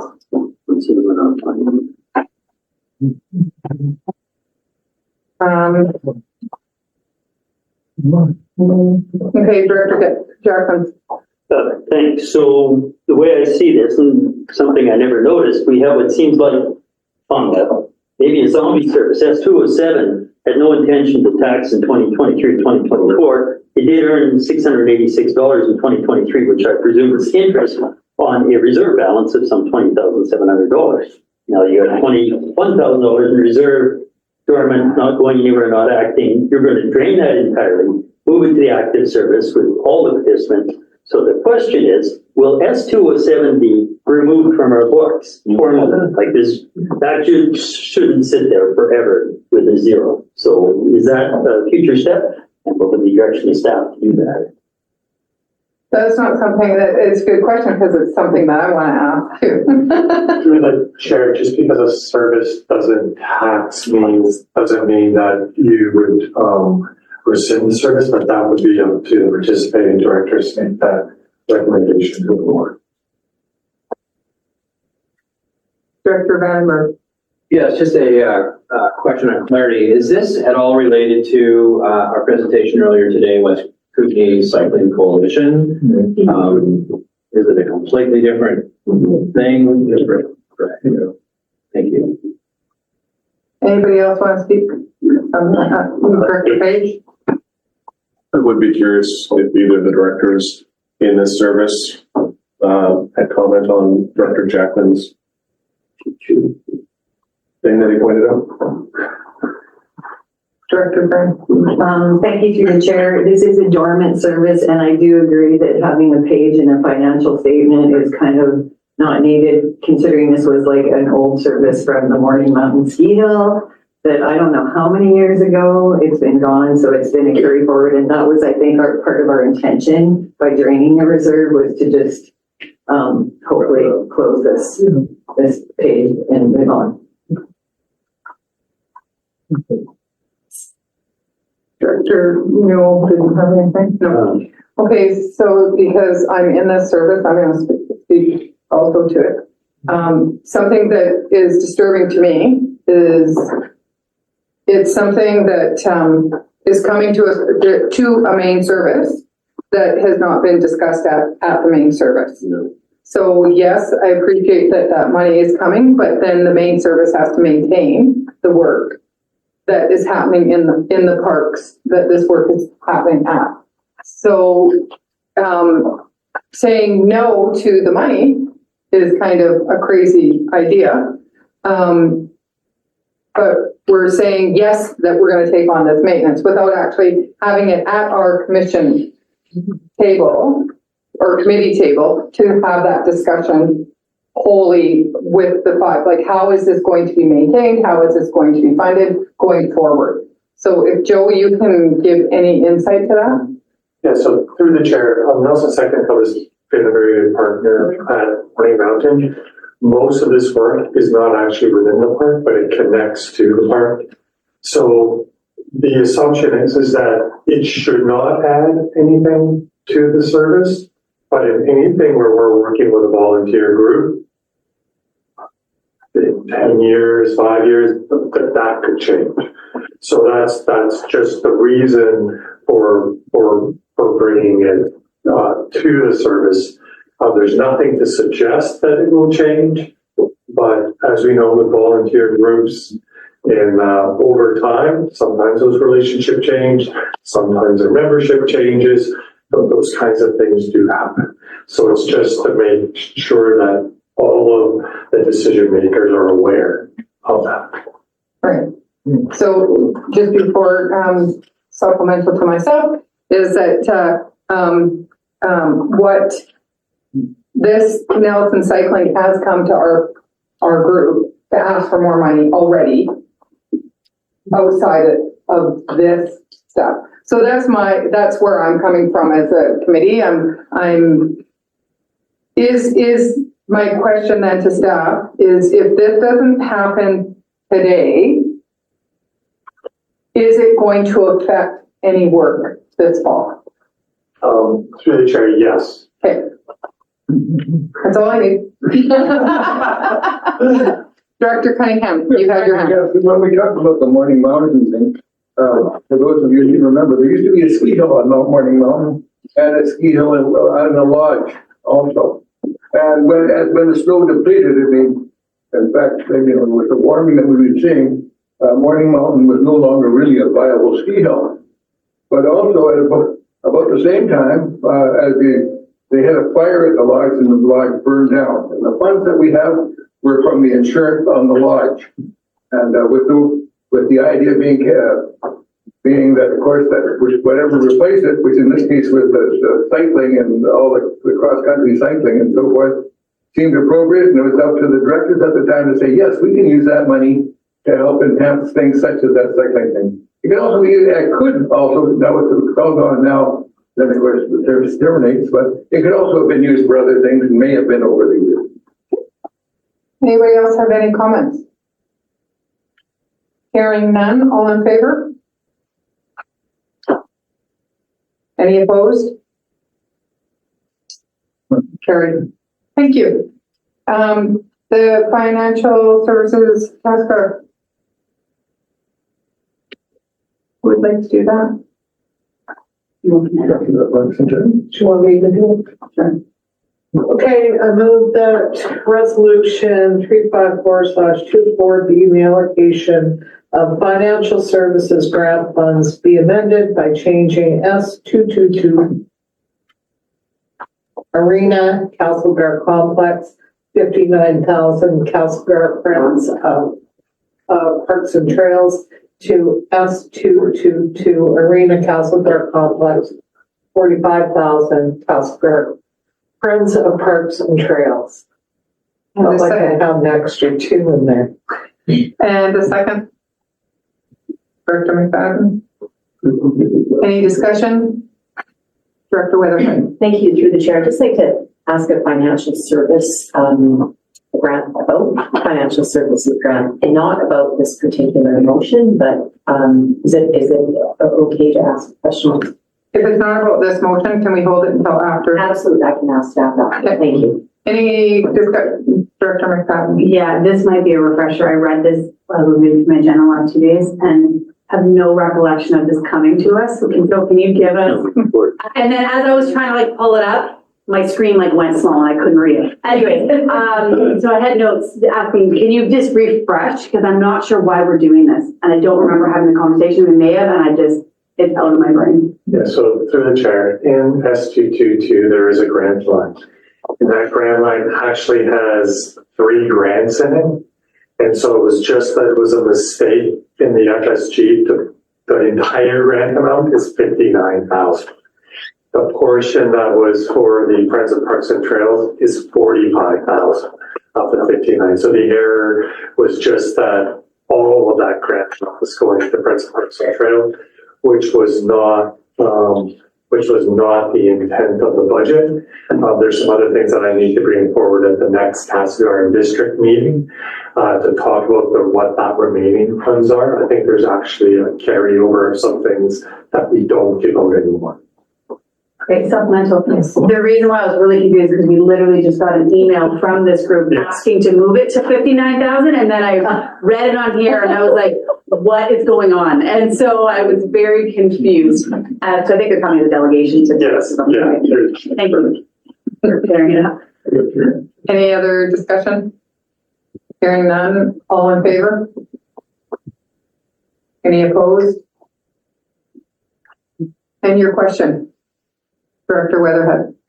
Oh, just, is it customary to adjust financial, service grant amounts, throughout the year, or at any time, or would you prefer that if we have a change, we do that at budget time? We actually have a budget change? Yeah, through the chair. So in this case, it's actually not, it was an error in the original resolution, resolution. It wasn't the intent of the budget. So normally, and just correct me wrong, normally these are approved in August. I think it's the August budget. And so those amounts usually correlate exactly to what was approved in the budget process. In this case, that was just an error. Thank you. Okay. So move on to 9.2.1, Fire Services, Beasley. That's Director. I'd like to move the recommendation, Chair, if I may. You may, and this is all vote weighted, and it is financial to a maximum value of 79,300. Thank you. And it's E and F, so Director Graham has seconded. And Director Graham. Thank you, through the chair. Just a confirmation, I think I know the answer, but I'd like to just have it confirmed that this is actually getting paid for from a community works grant. Is that correct? No, yes. Yes. AJ, are you online still? Yes, through the chair, that is correct. It is through Community Works. Any other questions? Can I make a comment? Yes. Thank you. I'd like to had a conversation with the chief of the Beasley Fire Hall. The massive renovations that we have done at the Beasley Fire Hall, this being, I think, the final piece of repaving the area, has contributed to a massive, I think that might have been Monica's term, Chief Spencer's term, but anyway, a large improvement in the quality of activity for our volunteer firefighters. We put a heat pump in, and this summer it was a dramatic improvement to the quality of their work life. We improved the water system, and when I say we're talking about all of the staff that put this entire project together. And it's been massive. It's been a miracle, actually, that we've been able to use Community Works funding for these kind of projects. I just cannot speak highly enough of the work and the improvement. And now we have a fire hall that is significantly updated and modernized and safe. And now we can engage in a asset management plan from really starting at square one and not playing catch up. So AJ, thanks for everything. Monica, thanks for everything, and all the staff involved in this. Yes, I'll end with that note. Thank you. Thank you. So I'll call the question. All in favor? Opposed? Carried. I keep looking up at this TV screen thinking, oh, those three men have not moved. It's because it's been frozen for an hour or so. Because they move on my screen, but they don't move up there. So just, unfortunately, there's nothing you can do right now, but if at lunchtime or something. We'll move on to grants, discretionary grants. Who would like to move? Director Weatherhead? Move, all discretionary grants out of the funds available in the following electoral areas, member municipalities to be approved as designated, as listed. Thank you. And second? Director Main? All in favor? Opposed? Carried. And community development, Director Weatherhead? Again, I would like to, community development grants out of the funds available for the following electoral areas, member municipalities to be approved as designated, the list. And second, Director Hennegrath. So I just want to make sure that, because the statement is from 200 to 2,000, that's correct? That's correct, thank you. Okay. Any discussion, all in favor? Any opposed? Carried. Move on to 9.3.2.2. Go ahead, Director. I'll move this recommendation. Just prior to that is explanation.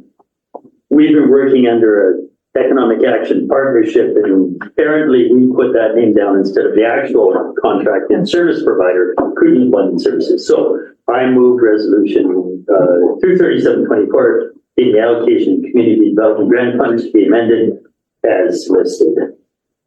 And second, somebody, Director with Vandergriff. Oh, sorry. Sure. All in favor? Any opposed? Carries. Move. CEO report. Yeah. There's a second resolution there. Oh, there's a second resolution. Third. Yeah, go ahead. It's on the back. So that was a Creston one. Director DeBoon, do you want to? The second resolution. Yeah.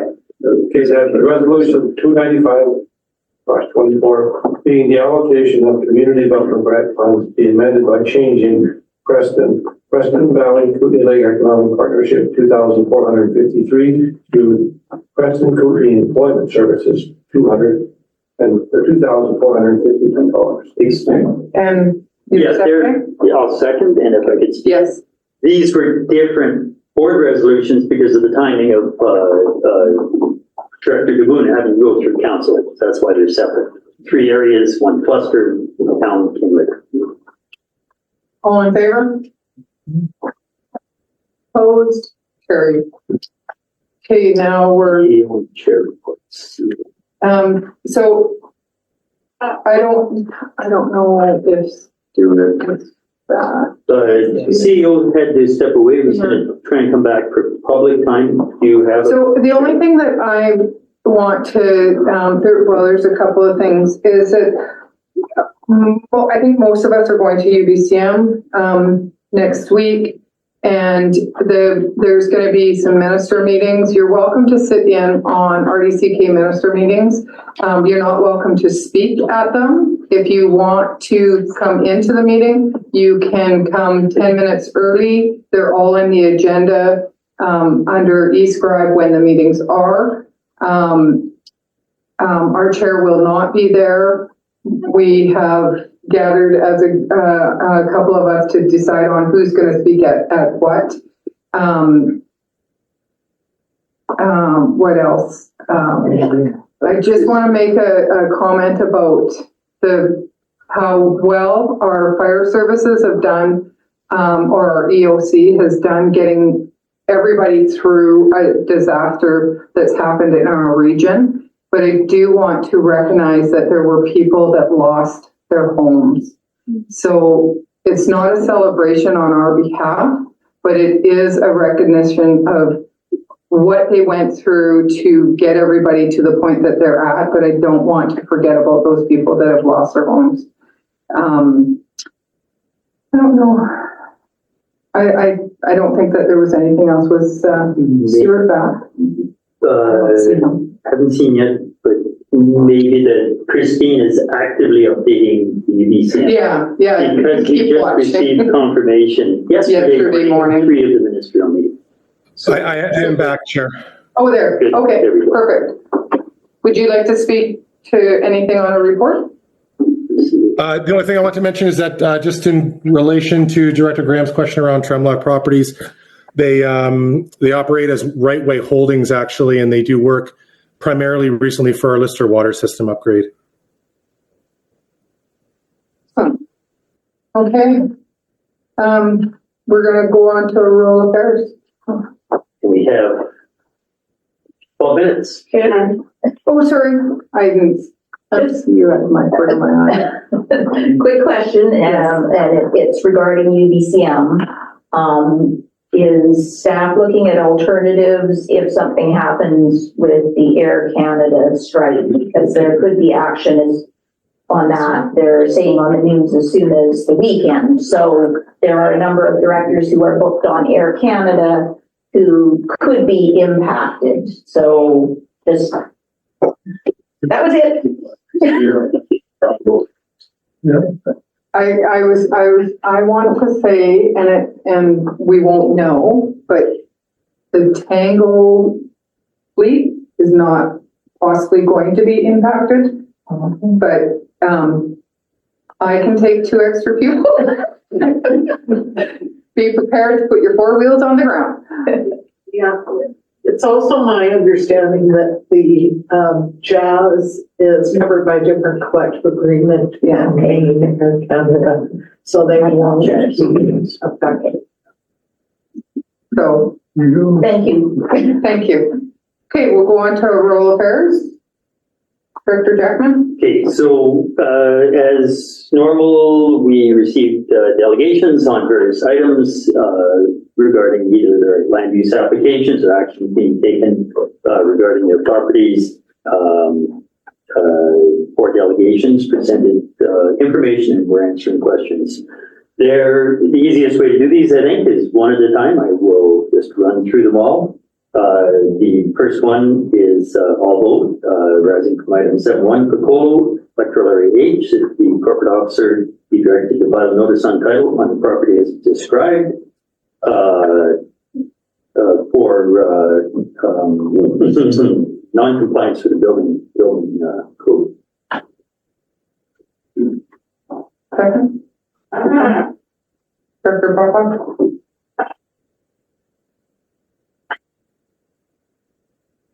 All in favor? Opposed? Oh, yeah. No, So everybody's in favor. I should Carried. change Go on. this. Then second one, rising from item 7.2, Wingy, electoral area H, again, recommending that the corporate officer be directed to file a notice on title on the property as described for building code non-compliance.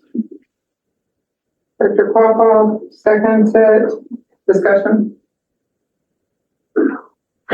I just want to, I was at the rural affairs yesterday at the meeting, and it was a really good meeting to be at, put it that way. It was really good to hear the input from the people that these are affecting, that the ones that don't go to that rural affair meeting, to actually hear that how much input they get to have, and the directors that are sitting here, how much they listened and how much changed in the recommendations that come forward, that we're supporting residents out there. So I just wanted to say, I really appreciated coming to that meeting. Not that I'm coming to everyone, but it was a good meeting. All in favor? Any opposed? Carried. Okay, third item on the agenda, arising from committee at item 7.3. This is a development variance permit, again, electoral area B. Recommend the board approve the issuance of a development variance permit to Greg and Janice McGinn for property as described. And this is to allow a farm residential footprint with a maximum depth of 151 meters from the front property line versus the 60 meters in the bylaw, and to permit the dwelling with a maximum gross floor area of 323 square meters, whereas the bylaw permits 300 square meters. Director Tierney seconds that. Any discussion? All in favor? Any opposed? Carried. And the delegation wasn't present for that one. There was delegation present for the next one, item 7.4, electoral area J, Hague. I move the board approve the issuance of a development variance permit to Beryl Hague and Lauren Hague for the property as described. It will permit 2 shipping containers, permit a maximum building height of 6.4 meters, and permit a maximum accessory building gross floor area of 183 meters squared. And 801.8, I don't know if we should add to permit a maximum accessory building, just so it's absolutely clear. I'm not sure if it's covered otherwise, 801.8, if it only pertains to accessory building. I think it only pertains to the accessory building. Okay, I'll move it as written. Okay. Sure. Director Hannah for discussion? Hearing none, all in favor? Opposed? Carried. Fifth item, also all vote, also had the delegation present for this one, arising from item 7.5 is land use bylaw amendment, Heartland Mennonite Brotherhood, electoral area C. I move that electoral area C comprehensive land use bylaw amendment 2786, 2024, be the bylaw to amend the club as described, given first and second reading by content and refer to a public hearing, and further that electoral area C director Kelly Vandenberg be delegated authority to chair a public meeting hearing on behalf of the board. Second, anyone? I'm not taking your second, your name is in it. So, Director Tierney. All in favor? Any opposed? Carried. Item 7.6, a really interesting food conversation. This is the work plan review. Title. Planning Services Work Plan Review. I'm not going to read it. It's set there. The first recommendation is move the board direct staff to prioritize projects as listed as near term in the Services Work Review report dated July 4th, which include as listed. And further, the board direct staff to schedule a second workshop with rural directors to discuss the longer term direction for planning services. Director Weatherhead, second staff. Discussion.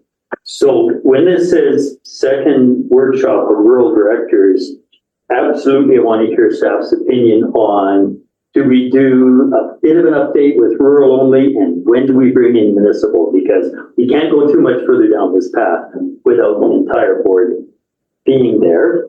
And so I think, I don't know if we're gonna have 1 or 2 workshops scheduled in the near future. That's what I'm looking for, development services to give us their best ideas. So through the chair, we'll discuss it as staff, but the intention is to involve the municipalities at some point in the discussion, yeah. Director May? Yeah, speaking to the same point, and I urge municipal directors to take some time and just listen in on a rural affairs committee meeting sometime if you can. This planning piece is absolutely going to affect and needs to include municipalities. And, on the same principle that we have the interface on wildfires interface zone, we have a planning interface zone between rural and municipal that we all need to have a voice in. So I really commend the Rural Affairs Committee because you have acknowledged that in all of the discussions going towards this planning piece. So thank you. I'm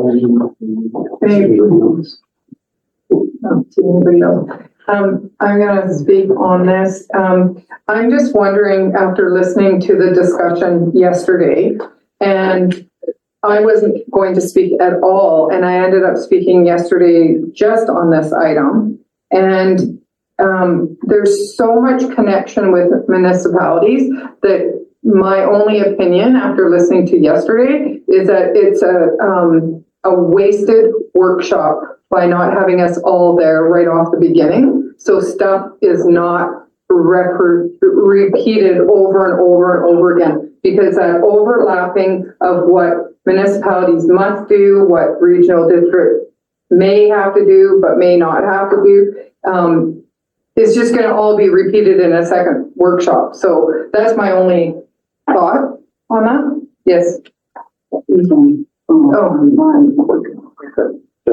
Stephanie, do Why do we need to wait for a staff report? Or wait for staff. or wait. Okay, Director McLaren, go. Thanks, Chair. Just a question. Is there any value in having senior staff from municipalities attend as opposed to having directors relay that information probably imperfectly?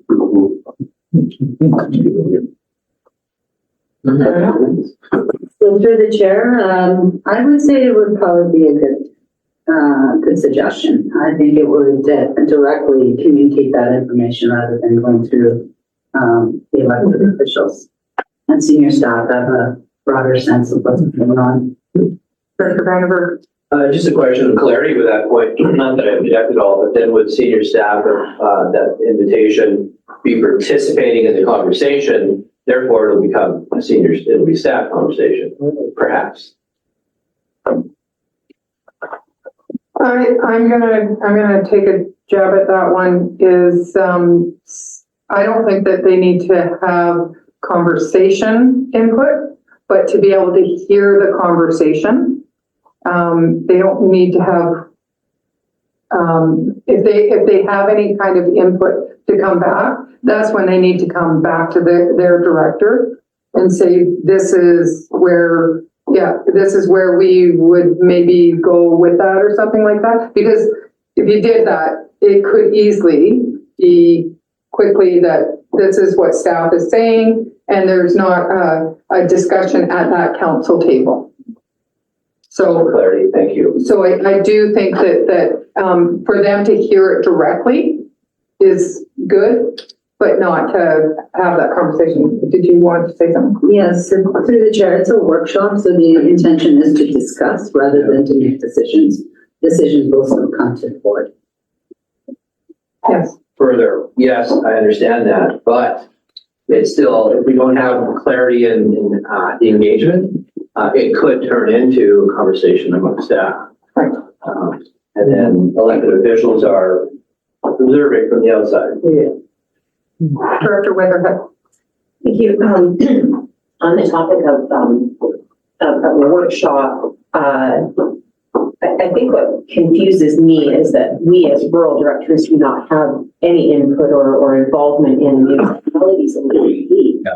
And that's a very different animal as far as I can see. So in our first workshop together, there was a lot covered that we as rural directors had to be absolutely schooled in basically to be able to, but I do understand, that was at the point of voting down the road. So I'm just wondering how the staff sort of, well, I guess we will have a chance to input on that, won't we? On how we see that, we'll have that opportunity, won't we, to sort of flesh out that discussion prior to making any decisions on workshops.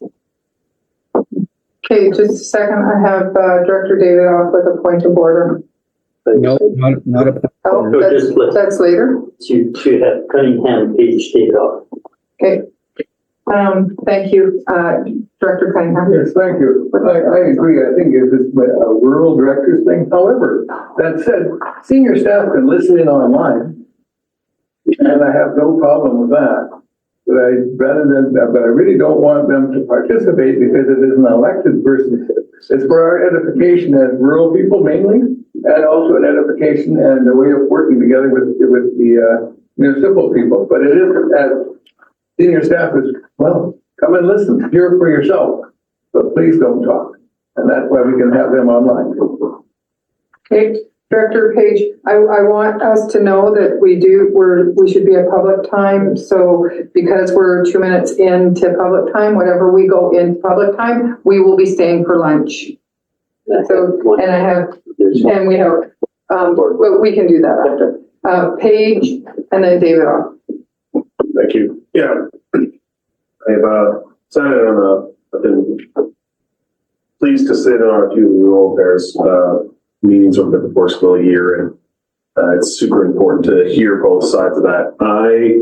I see the sense of having a workshop and getting clarity around the direct and operational impacts from a rural perspective is super important. You guys have had the start of some of those conversations when directing the long-term planning for this service, and that makes a lot of sense. There is those planning decisions, that direction has direct impacts around the municipalities and the fringes. Growth has impacts in how our communities interact, and that's super important nuance and conversation. So while I don't anticipate that municipal and rural directors will continually have shared workshops and conversations around this topic, I do think there's a good time, either in this workshop or a future, to bring those two voices together. So as you created a lot of focus and clarity around the rural perspective, when it comes to planning, it's also important to now bring in how does that rural perspective impact the municipal side. And to that point, while it may create a longer conversation, I think you want to hear directly from senior planning staff on the municipal side. These are integrated systems at the end of the day. They have a ton of knowledge. They deal with sometimes a lot of similar items as the planning staff here, but sometimes things that always come up in our domain are not the kinds of processes that are coming up at the regional side. And so I think that's important to give them that freedom and that latitude to hear that advice and expertise when this workshop happens. And I hope we can have that shared conversation a little sooner, because as I was saying the other day, there are approaches in terms of the regional growth analysis and the hazard flood policies, that there's going to be big ideas that we all share across the federation, that is the RDC, and there are going to be specific localized considerations when it comes between rural and municipal. And I think there is a conversation to be had about those bigger principles where everyone's involved, including staff, for all of our education. Okay, thank you, Director David. Yeah, I understand that we need to talk to each other. And I appreciate the comments that were made about the discussions at Rural Affairs. Any municipal directors that come to Rural Affairs, we give them freedom of the floor. I cannot remember ever. I got to be careful what I say, because freedom of the floor at a municipal meeting is something I don't think I've ever been part of, unless it was a special thing that we were talking about that was specific where we had voice. But at the end of the day, I think the Rural Affairs Committee members need to meet and have our open, honest discussion and conversation. Then we will take the things that impact municipalities, and then we'll meet on everything together that impacts municipalities. But you got to let us have our conversation, because if we have everybody involved, we lose half our speaking time. So let us do our work initially, and then we will invite everybody to come in, senior staff from everywhere else, whatever happens. But please respect that we need to meet and have an honest conversation on how all this stuff impacts us. And we're also doing a lot of work and a lot of reflection on where we go next with our rural electoral area issues and planning and everything. So thank you. Thank you. Director Jackman. Oh, thank you. I'm just going to, what did the RCMP say? Follow the money? Okay, so you won't see the regional growth strategy, which is a 5-year horizon now. We were handed by the province $250,000. Local government housing initiatives, we were handed by the province $279,000 and change. And regional growth planning analysis, which is the shorter term, April 10th, 2025, we were handed, gifted by the province, $300,000. These just aren't rural things. And 2 out of 3 of those are on this list. So I've never viewed us as being rural and municipal, having that clear line. My struggle is do we need a little more rural conversation, a little more, so we understand the kind of just rural stuff that we maybe have a little more influence on in terms of zoning and OCP amendments, that kind of stuff. Shake that out a little bit. But then part of the planning staff is working on that other, shy of $1 million for not much, which is all of us. So sooner rather than not later, we need a bigger conversation. We need to be more of a board workshop than a rural workshop. And if there's a little shaking out to do before we get there, I'm asking planning staff, and we have a great conversation, just to what makes sense to do next, and then what makes sense to do immediately after that. So I don't see this as a long drawn out rural conversation. I see this as a little cleanup, focus of those issues, and they get to the whole book. Okay, we haven't had any bad humor today. If you could have that done in 7 days, that would be great. I'm joking. Director Popoff. Yeah, thank you, Chair. Just hearing the discussion here, it's always good to have the municipalities involved in what the rural areas are doing, and I'm glad that you participated in the last session that was there. There are some differences between municipal OCPs and rural OCPs. So it should be a two-way street. The rural directors, like in my area, I've got 3 municipalities. Whatever the municipalities do in their OCP affects the rural area, especially with the lake that's being involved. So there should be a sharing of information. The rural directors should be familiar with the OCPs that the municipalities have, so we can have an overall understanding. We're talking about harmonizing.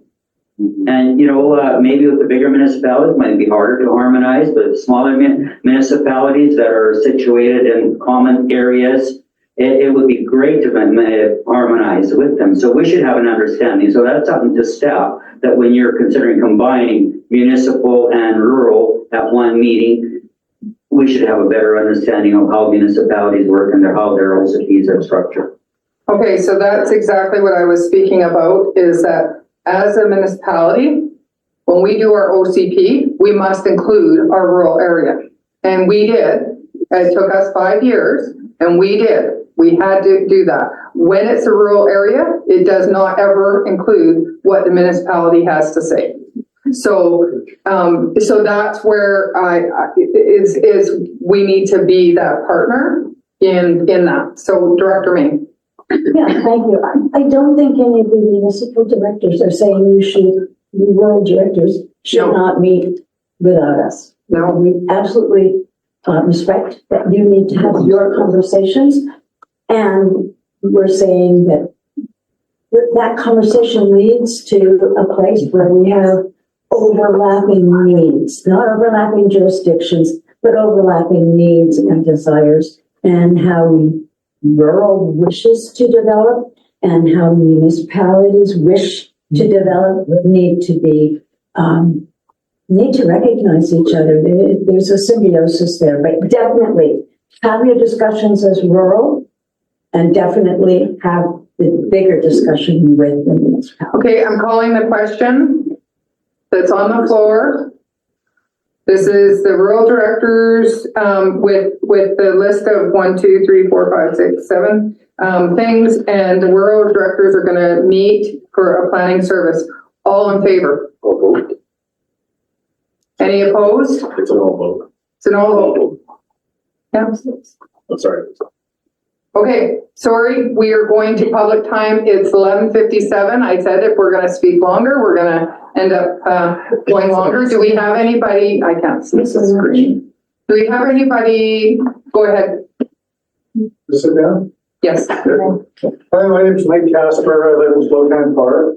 I just have a comment for the board and a quick question. So it'll be as quick as I can. About the bike thing that we just heard. There was lots of stuff in the presentation about all these wonderful things. But I just would like the board please to consider things like liability insurance, and especially asset management.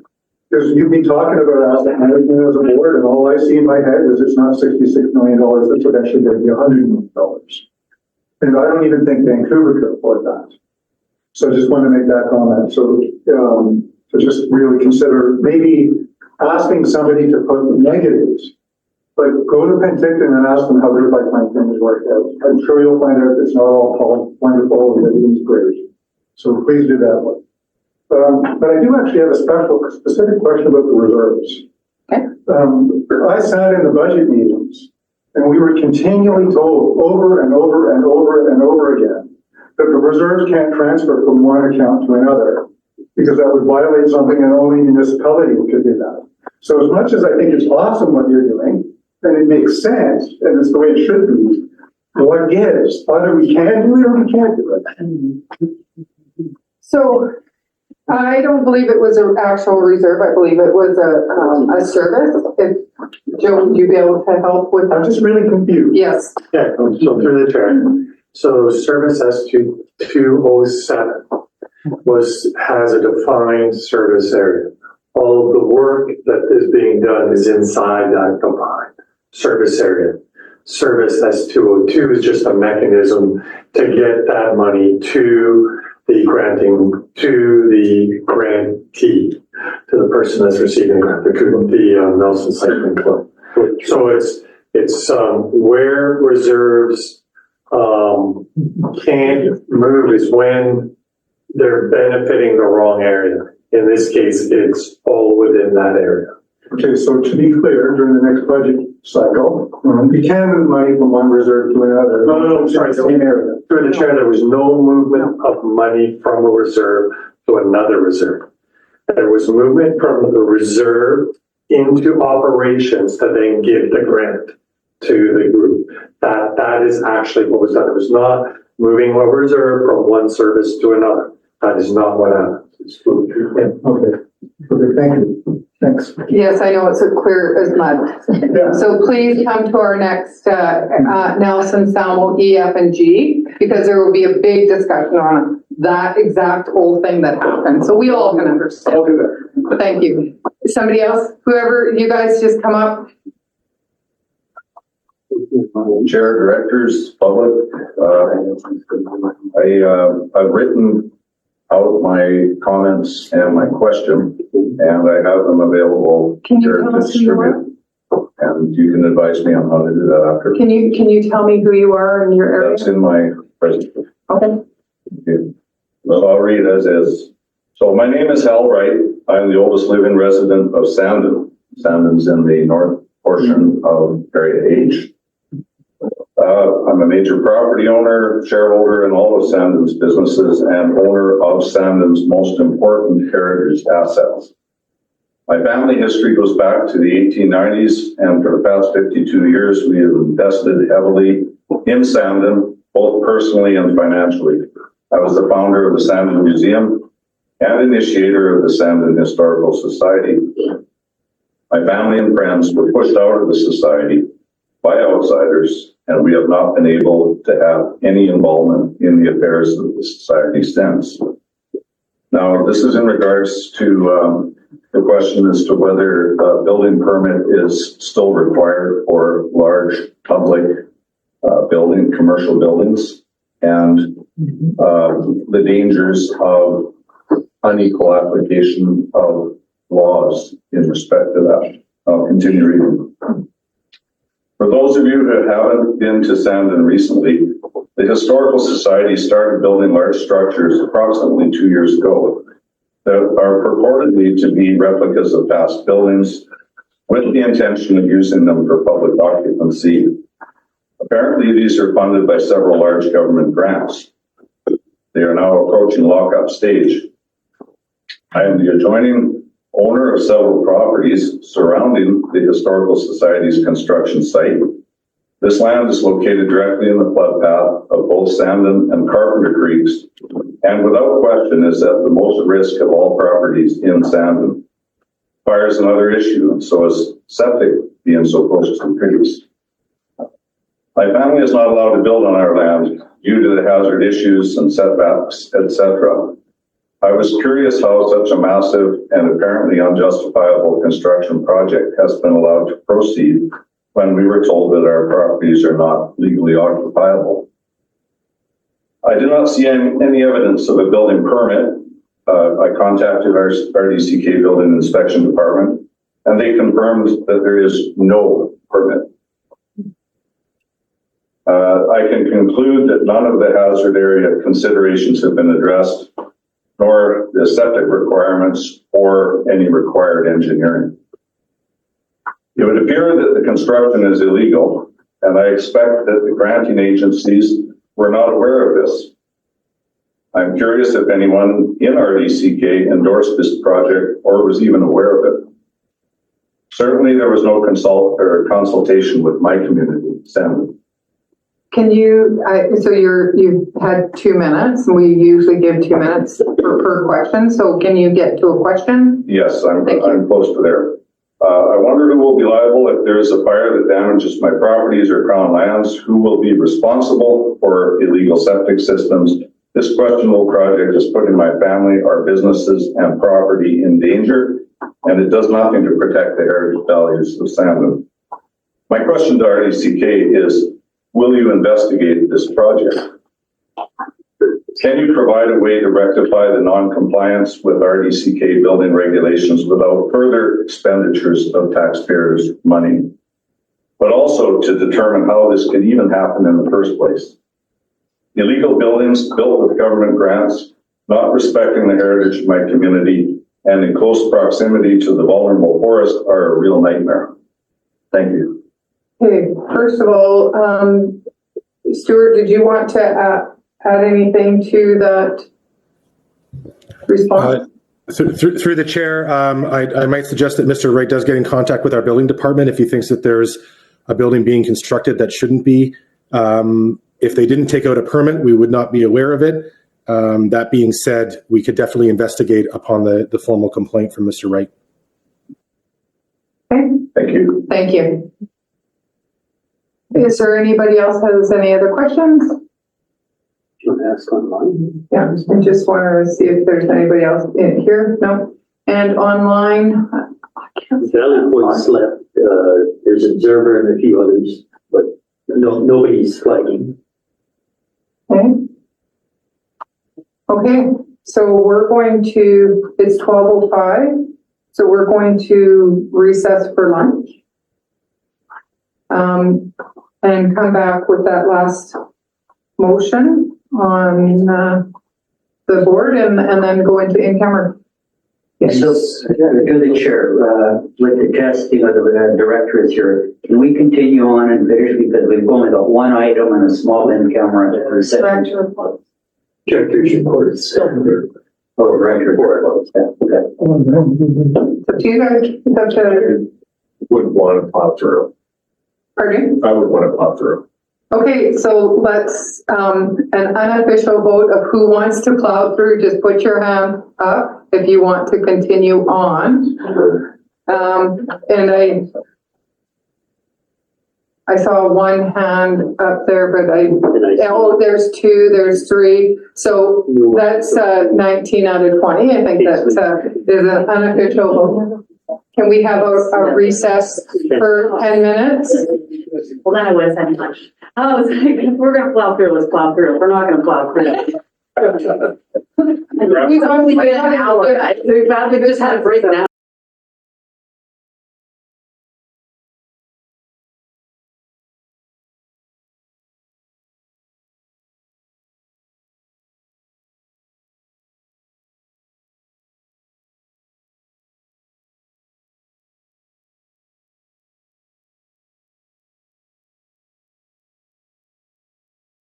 Recording stopped.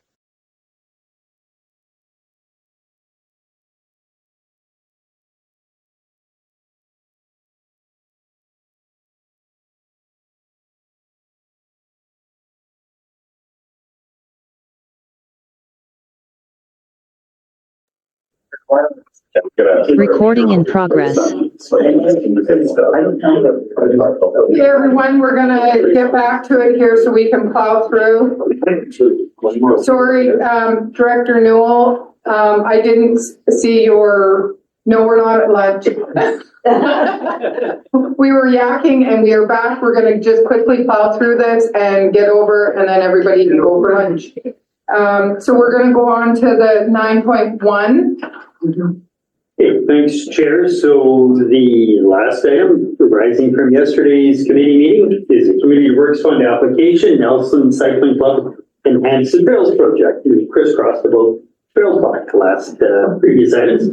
So I move that I move the community works fund application submitted by the Nelson Cycling Club for the project titled Enhancing the Trails in the amount of $28,596 to be approved, funds be dispersed from community works allocated to E and F. Director Graham, seconds that. Any discussion? Hearing none, all in favor? Carried. We've done public time, we'll lift from the table. 4.4. Sorry. A recommendation to lift it from the table. So moved. Thank you. Second. Okay, so, we're on to verbal reports. No, on it. The verbal reports. Yeah. Yeah. But this says August. Because we referred it from August. Yeah. Right. Yes, yes. So all in favor to that? Okay, so how about we go and we start at A? Sure, I scribbled notes, thanks, Chair. Kind of disappointed the public just left. I've got into a few conversations lately about public voice. Maybe because there's a provincial election coming up, maybe some other reason, but I just want to share that for me, the public voice through the Reendale Commission of Management, or Economic Development Commission, or 9 Commission, Reendale Drainage and Water Advisory, Sanko Water Advisory Planning, Heritage Commission, and eventually our Regional Parks Public Commission to give us input is continuous. And we have slates for them. Much thanks to Andrew reminding us all the time. We have memberships, we have meetings, we have online opportunity, in-person opportunity, and community for people to speak. It's been vibrant, lots of chatting with these groups, plus all kinds of ad hoc committees and meetings on the site. So I'm just saying the public voice in Area A, if they want to say something, they're able to say it, it's loud and clear. And it's a good thing, just in case during the next few months people say, nobody's heard us. I think I've heard enough, and I'm always open to listening to more, and I just love the community volunteers and participants. Thank you. Director Tierney. Oh, well, and quite involved with the calls from the activities there. I chaired the AGM for the Kitchener all this last week. Have many issues going on. I'll just comment on the fall fair for Creston was relocated to Far, just on the edge of Creston, and it was a great success. The organizing committee did a wonderful job, and I'm sure it will be the location for the future. The community was very happy to have dirt under their feet and to see a number of hoofed animals involved with fall fair, which wasn't happening in the location at the community center. So good news, and hopefully going forward, that's the location that we use. That's all. Thank you. Director Vandenberg. Yes, thank you. Just a couple of things. CKIS task force, or whatever committee we're called, is back on track. And thank you for that. And our meeting is scheduled for October, which we need to finalize our terms of reference, believe it or not. So that's good news. And really, I think the other thing is West Crescent Fire Hall referendum is the advanced voting has already taken place. The formal voting will occur on the 14th of September. Word from the advanced voting is very strong participation.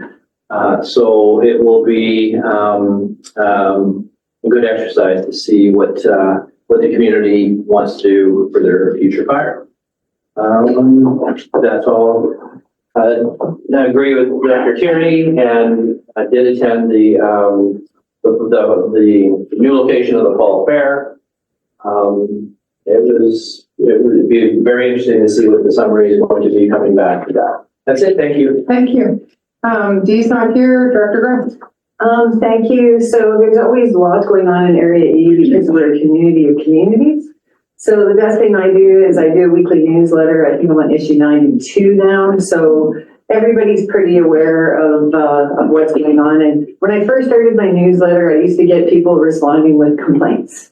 So, and people would say, you shouldn't do that because you're reminding them to email you with their complaints. And over time, I've actually seen a change in that. And I actually get people now emailing me, thanking me for letting them know about what's going on in the area. So that's been really good. But I just want to bring, in my directing time, this is the best book. This is called 13 Ways to Kill Your Community. And I know that Aiden, and I know that Andy's bought it. If you guys would read one book. Okay. Sorry. He's over there. Oh, sorry. Sorry, Ernie. So if you read one book while you're in office, I've read several so far, but this is the one that if all you guys can get a copy and read it, it is just amazing. It's so full of good things, and you will see people you know in this book, and you may even see yourself. So I just highly recommend it. I'm finished with it, so if anybody does want it, let me know. And I don't know if there's any way the regional district could buy it for people, but it's just awesome. Other than that, the newsletters really tell it all, and I guess we had a fire this morning starting to offer. So we've been very lucky in Area E with the fire situation, but there's one today, so hopefully that gets put up quickly. Thank you. Thank you. Director Newell.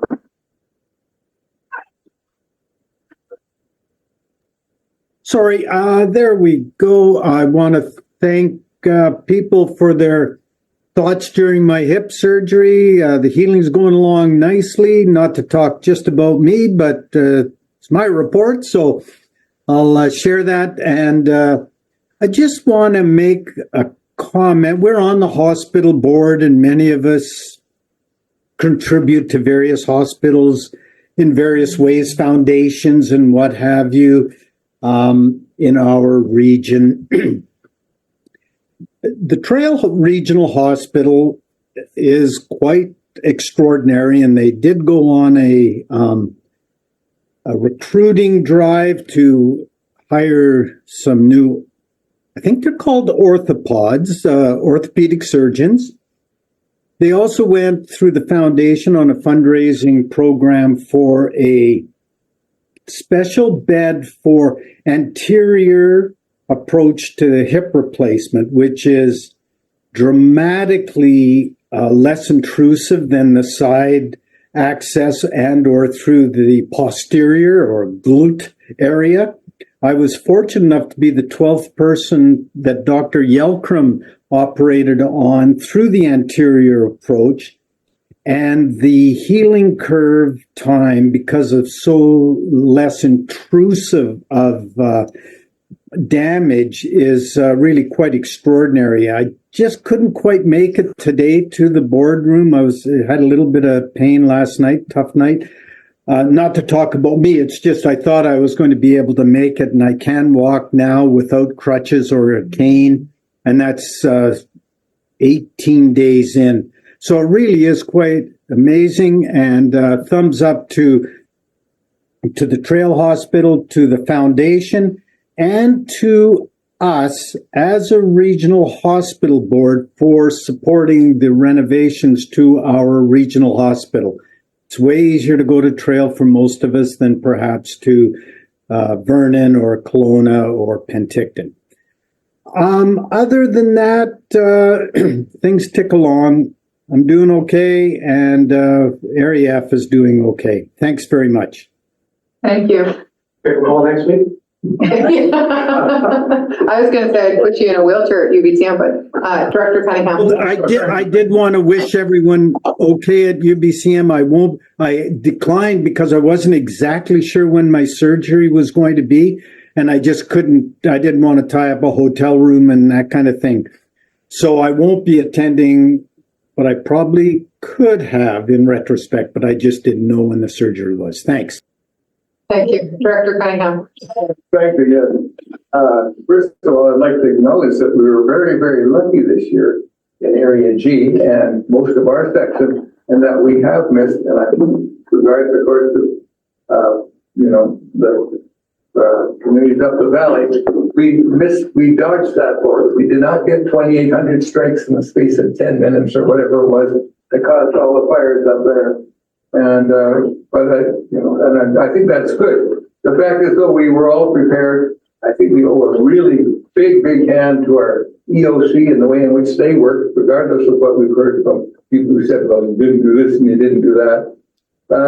I think it also opens the door to where we need to go in the future and where the province needs to go in the future. And I've been talking to the province and various parts of them about some of the things I have heard on about some of the more modern approaches to attacking fire. And I think that's something we really need to look at. And that is things such as firefighting at night, which is now not allowed by compensation, but what is allowed in California, where they use night vision glasses. They fight fire at night when the wind comes down the mountain instead of up the mountain, things like that. So that's what I've been doing. I've also, of course, always been doing the normal thing in town. Matter of fact, talking about fires, we had one on Saturday. A motorhome caught fire. The guy was going to go to work, loaded up with stuff.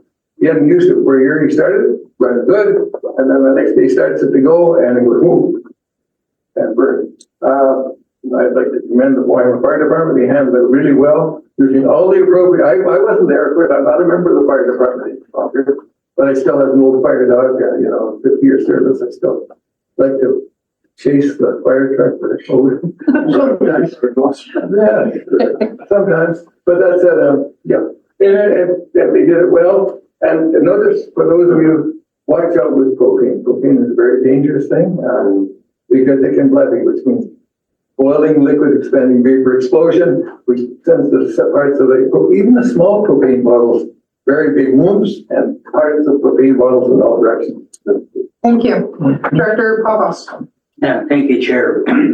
Well, I was not that fortunate in the Spokane Valley. We had the Spokane Valley Fire Complex, and that kept me busy basically from the end of July right through August, answering questions, responding to concerns. And I'd like to thank our EOC manager, Dan. I think he did a fantastic job. We had some public meetings and everything else. I think he handled it quite well. So a great thank you goes out to you, Dan, if you're listening to us.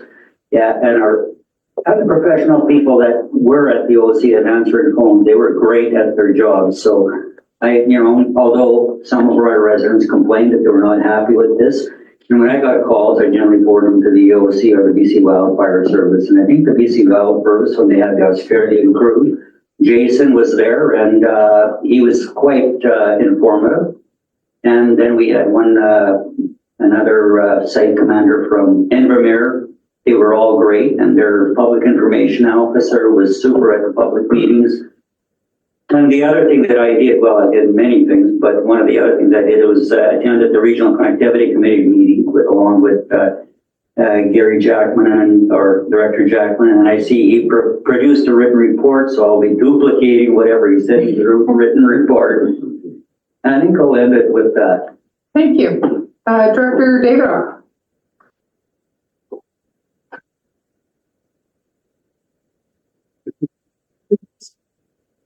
Okay, we're just gonna, he's there, but the chair's not on, so maybe he's ran to the bathroom. So we'll go to Director Hanegraaff. So I kind of have good news, bad news. I'll start with the bad. You guys probably remember the rezoning that happened, a residence that used to be a jam factory and was being repurposed to a childcare center, which would have created 42 new childcare spots. It was in Robson. It's fallen apart. Yeah, the sellers have decided not to sell, so I'm not sure how this is all going to shake down because they're now living in a house that's zoned to be a childcare. So who knows? Maybe it's not dead yet. Maybe we'll see another rezoning for the same property. I really don't know, but I have to say I was disappointed. The impact that could have had on our community, would have been significant. And it's just really unfortunate. So that's sort of the bad news. The good news is we've got a new group of people involved with the Deer Park Society, and they're very eager and looking forward to doing things. So I'm going up to meet with them October 3rd, I think. And the other thing that's going on, speaking of fall fairs, is Pass Creek Fall Fair is on the 21st, 22nd. It'll be the first time without former director Rick Smith and his very capable partner Donna Smith being involved. And so, fingers crossed. But I think it'll be a different fall fair than the community is used to. But change is good, right? Other than that, everything's it's been a smooth summer in Area J. Basically. Thank you, Director Weatherhead. Thank you. Oh boy, I have a hard time talking about just one thing, so I'm just going to try to stick to. Yes, we had an anxious summer season, but we also dodged the bullet, and I have to commend our all of our brigades who basically did whatever they could to become prepared for wildfire first response. They took everything, those changes way with the province, and got immediate assistance through CBT grants with supplementing equipment and training, and they did an amazing job just being ready. Another group living in McCusk actually did respond to a fire on their own. We now nickname them the Dairyland Brigade because they literally drove up some of my area K-lands right up the hill to respond to a fire. They had a van, truckloads full of milk jugs filled with water, and then somebody came along, saved the day with his pump truck. And now he and others who are seasoned wildfire fighters through logging are actually going to start a roving brigade. So there's been lots of support, but I've been working with them a lot to get that up and running, and we are getting close to their registering their society now.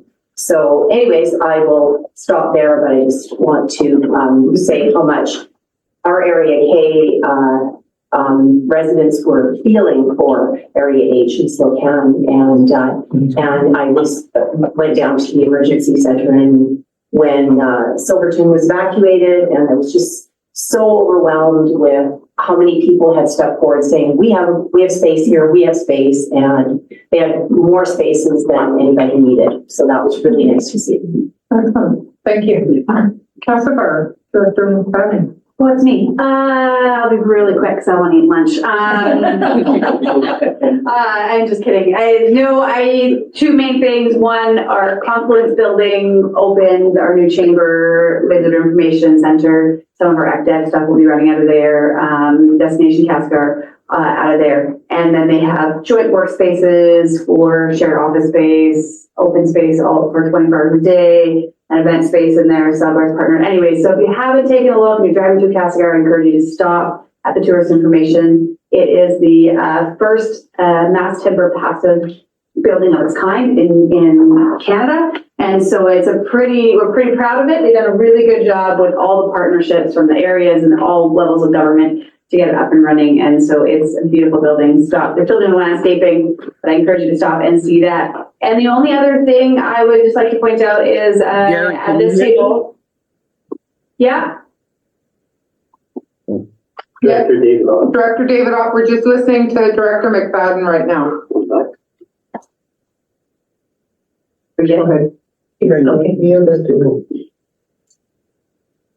Ready to start again? I'm sorry about that. I'm glad that Director David Opp's here. So I was going to say, the only thing I would like to say is just thank you to my my direct partners, Director Davidoff and Director Hanegraaff. I feel like there's been a lot of projects we're making some good movement on and really good, robust discussions for our whole areas. And so I'm just really encouraged that I think as a working group together, working partners together, are doing a really good job, all the way from economic development to, rec side, to the chamber building, to all of these things. And so just want to say thank you to Director Davidoff and Director Hanegraaff for having really robust, honest discussions about what our concerns are and how we can work better together and for the whole region. So thanks, guys. Thank you. Chair, So, may I ask a question of the, thank you. So, Director McFadden, where exactly is this building? The Confluence Building, the new chamber. If you're coming into Castlegar from from Selmo side, you're coming into Castlegar, you would come right past it. It's the same space as the old chamber building was. Oh, okay. Yeah, it's in the exact same part, exact same location there. So the complex would be on one side and the chamber would be on the other. I got it. Thank you so much. I'm going to go back to Director Davidoff. Do you have a 2-minute update? Yeah, and I apologize. What I did is I shut my my volume off on my computer, and I didn't hear that. Okay. Yeah, sorry. Okay, so thank you, Chair. Yeah, really quickly. So thank you, I guess, Mayor McFadden, for those kind words.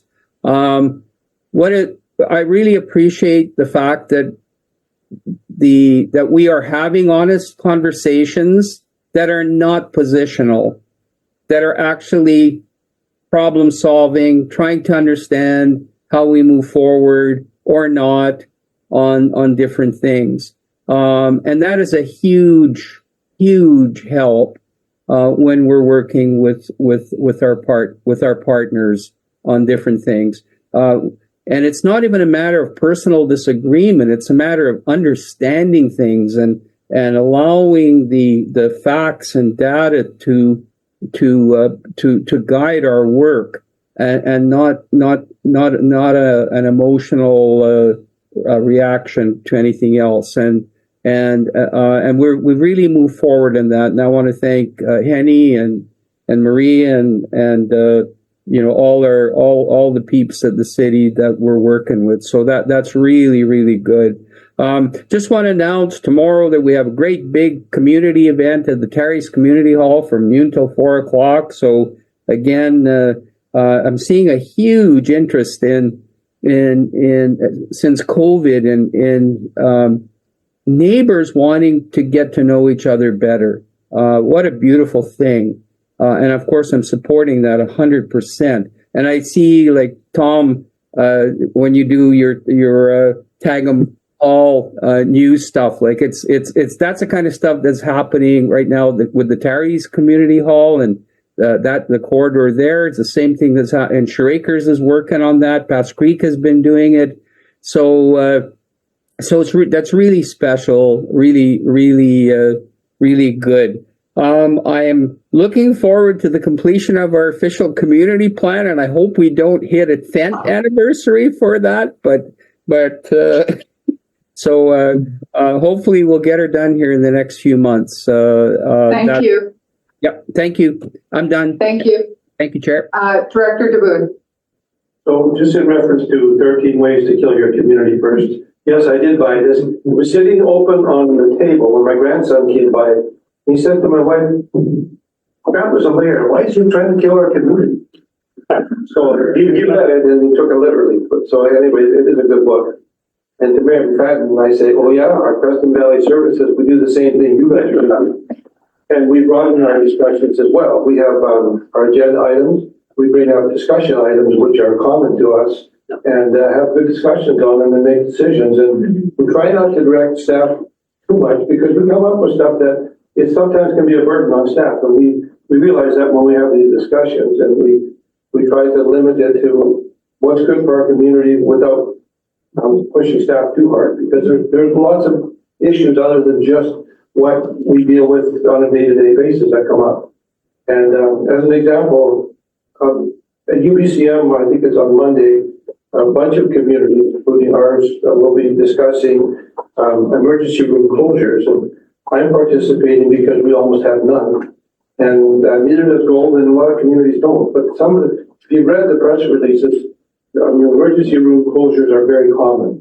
And so we're an exception. And so I had a meeting with our physicians and our recruiting team about that. And of course, our recruiting team is contributed by Area A and B as well. So we have another, B and C, sorry, C and C, you're on.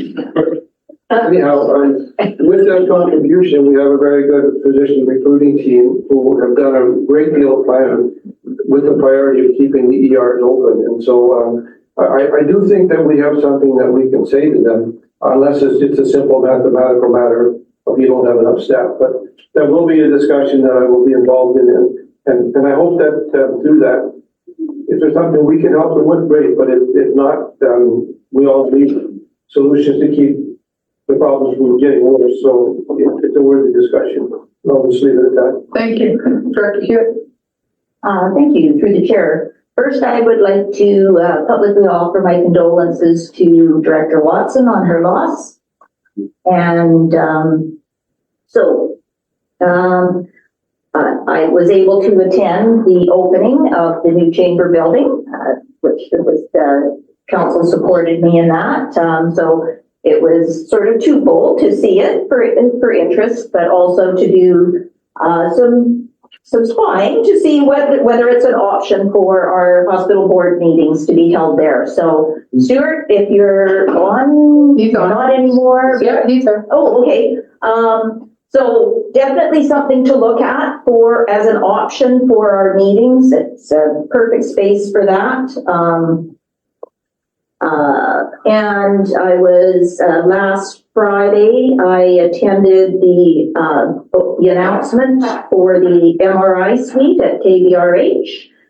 We were given a tour of the facility by the two MRI techs who were so thrilled with the announcement, and even with the interim improved mobile unit. So they're very thrilled with the service that they're going to be able to provide to the area as a result of that work. And that I'm very happy that as a board we were able to support that. And on Tuesday I came to Nelson for the childcare meeting, which was led by the childcare development team, strategic expansion and childcare division of the Ministry of Education and Childcare. So that was very interesting. And I think there will be more to come on that. And Director Page can probably add a little bit to that. And then finally, very happy with the way our community supported the evacuees from Argenta during that 2-week period. So many people stepped up. So that's it. Thank you. Director McLaren-Cole. Thank you, Chair. I am also starving, so I'm going to speak quickly and less eloquently. I was away for most of the summer, right between the last two board meetings, and I watched anxiously as our area was safe, but my heart goes out to all the people who were affected by the fires. I will say I'm still surprised and somewhat saddened that fire smart rebates aren't taken more advantage of, because there's such a great opportunity for everybody to protect their own properties and communities. And I say that at almost every meeting that I can, take advantage of the fire smart. I'm sure everybody's heard, as Director Jackman noted earlier, the agreement in principle of the AIP for the Columbia River Treaty has been released by the province. There was a local government webinar earlier this week, and there'll be, as Director Jackman said, a public session Tuesday night, I believe. So if you haven't tuned into that, please do. If you didn't tune into the previous one, please tune into the next one. And if anybody wants to chat about Columbia River Treaty at UBC, I'm happy to do that. The Cusp Harvest and Heritage Fair is coming up on October 5th. If you happen to be in the neighborhood, my brother decided to get married for a second time, so I will be in Ottawa that weekend, but please come and enjoy. Also in that same vein, the Food and Basin Buyers Expo, the Basin Food and Buyers Expo, which is a food-related event, will also be in the Cusp October 24th through 26th, so we're excited to host that. upcoming at UBCM. I've been elected or nominated chair for the advocacy committee for AKBLG. So if you have any comments or feedback on the 5 items we have on an email that I'm sure you've all received, please send them my way before Monday. Municipally, the mayor and council had a meeting with Ministry of Transportation recently about the Upper Arrow Lake Ferry. Because of there have been some service disruptions, and we are trying to increase connectivity because there is no cell service or communication of any kind. So if you've ever traveled from the Cuff to Revelstoke, it can be quite challenging if there are disruptions or need to communicate. 2 quick things. You're at it. Okay. 2 quick things. You're hungry. I forget if I mentioned this because we haven't done reports in a while, but the Cuff has just created the Upper Arrow Housing Society. So we are really excited to go forward with that. And then one quick last thing, the gentleman who asked the question about the asset management for the active transportation lane, I think was a very good question. And at every conversation, I'd like to bring up the real costs of things and asset management being a really important part of every conversation. Thank you very much. Director Page. Okay, great. I'm going to go through all the great things that are going on at Nelson all summer. You're mostly aware because you're always here participating in our community. So we have completed Cottonwood Park with all the improvements to the parking lot and the solar sails. And you've been down for a number of events. It's quite beautiful down there. It has always been beautiful, but it's really now quite complete in a way that has made it a great gathering spot.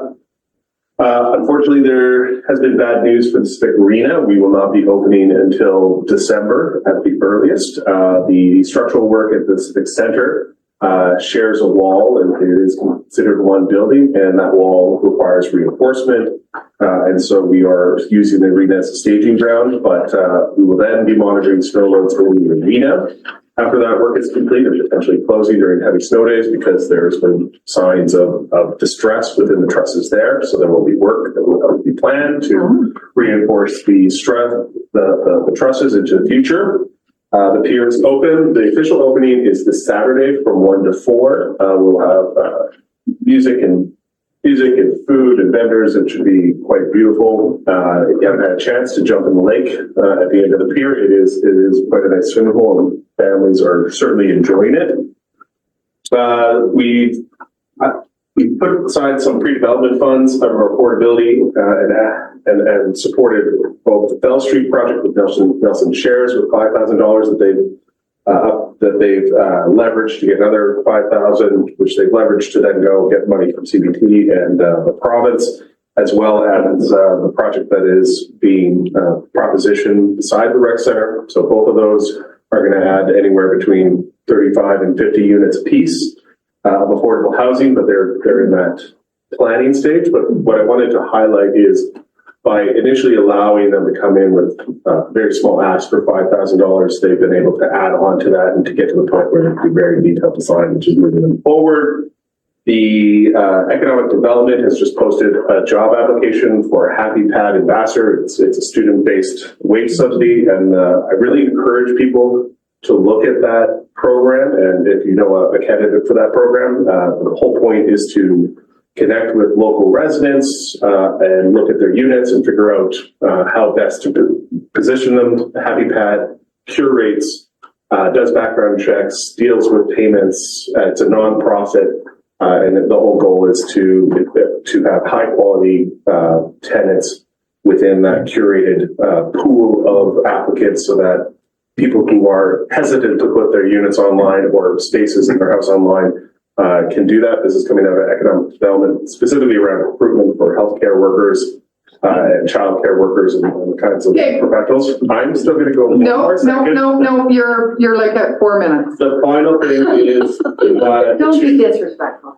Yeah. healthcare. Anyway, there's a committee, and you should consider joining it. Okay, we're gonna go on to Director Paisley. Yeah, I'd just like to thank all the agencies that participated in helping us over the summer. I guess it was the summer, can't really recall, but few other notes. I think one of the agencies everybody speaks about, but kind of leaves out, and I'd like to make sure they're acknowledged, is the Nicus Search and Rescue and the Castle Search and Rescue. We spent a fair bit of time with them unfortunately, over the summer, and fortunately, I think we were lucky. It's unfortunate that we did lose a couple houses, but for the most part, pretty good.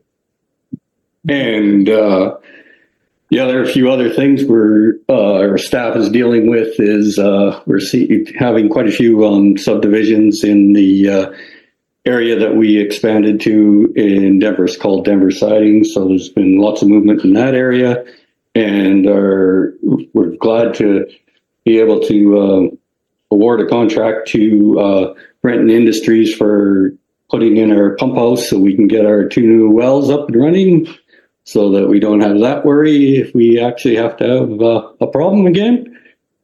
And other than that, there's a whole bunch of other things, but I'll leave it at that. Thank you. So, Director May. Okay, thank you. It's been a tumultuous time for Silverton as well as for everybody else. Silverton now has new staff. We have a new CAO, Gina Chapin, who's being mentored through a combined effort of municipal affairs, LGMA, and another consultant that we're paying for. She's new to local government, but she is a Silverton resident. So we're firmly of the belief that she will stay. We also have a CFO and we have a public works manager now, so things are smoothing out. The Silverton Gallery, we hope will be open soon. We have some issues with the HVAC, but our new public works manager has an HVAC ticket, so he will be able to fine tune that for us. I attended the Roseberry Regatta, which is a model boat, family-oriented regatta over the Labor Day weekend out in Area H. In terms of the fires, man, oh man, Silverton Lookout is devastated, but Bannock Point campground and picnic area is sound and is beautiful. And apparently all of the fire smart work that had been done in that park was contributed in large part to stopping the fire that was moving up the lake. I hiked Bannock Point just a couple of days ago. It's gorgeous. On my FCM appointments, I will be serving on the Anti-Racism, Equity, and Inclusion Committee and the Finance, Infrastructure, and Transportation. So I'll be able to continue my work on the Greyhound file, which RDCK put forward 2 emergency resolutions over the past number of years. I'll be able to continue that work. Silverton has 2 new businesses open.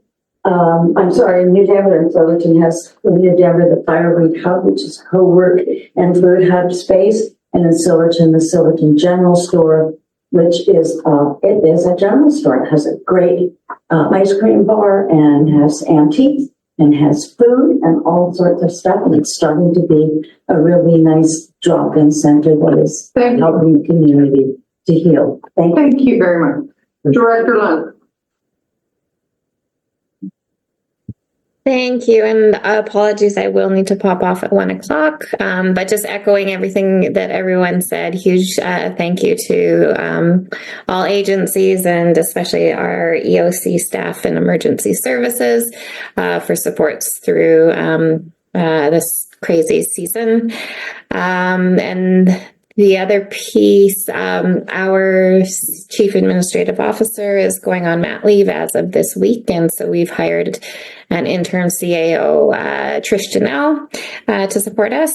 She's worked as a CAO with us 10 years ago. So it'll be nice to have her back. And we've also hired a special projects manager as well to support the projects that we have going on. I'll leave it at that for now. Thank you. Thank you. Oh, sorry, but I do look forward to connecting with folks at UBCM. Okay, so I'll go last. I have some really exciting news and I can't wait to share it with you guys. I have two things. First of all, I'll start my timer. Our doctors have 1,300 to 1,500 patients between each for two doctors. And they, with some support through me, applied to get another doctor. They have been accepted to get another doctor. The doctors that are coming out of the schooling is only wanting to take on 800 to 1,000 patients. So they won't even look at Salmo because we don't refuse anybody that lives in Salmo or Area G. So if you don't live there, don't come and expect to get a doctor in Salmo. But they don't refuse anybody that lives there. So that's the first exciting news. The second exciting news is that we did hire a CAO. He comes from us from Alberta, Derek Kowalski. When you see him, I expect you to be able to know his name. I'm joking. I keep struggling with it. And he started on the 9th. So he's trying to get his feet underneath him. And he was CAO there.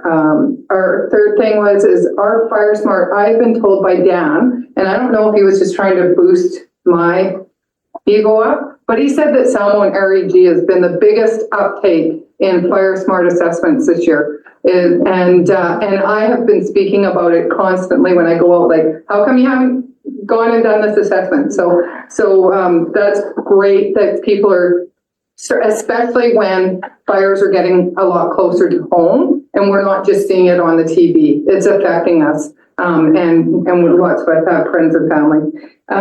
We had a great year with Shambhala this year.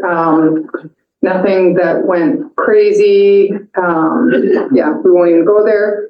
Our ambulance has been, since we've got 24-hour service, our ambulance goes out every single day. I live below it. I hear it. It's crazy. But ever since we got 24 hours, so that's good. Thanks. And I was 1 second over. 1.9. 1.95.9. Okay, so motion to exclude the meeting, public from the meeting. Second.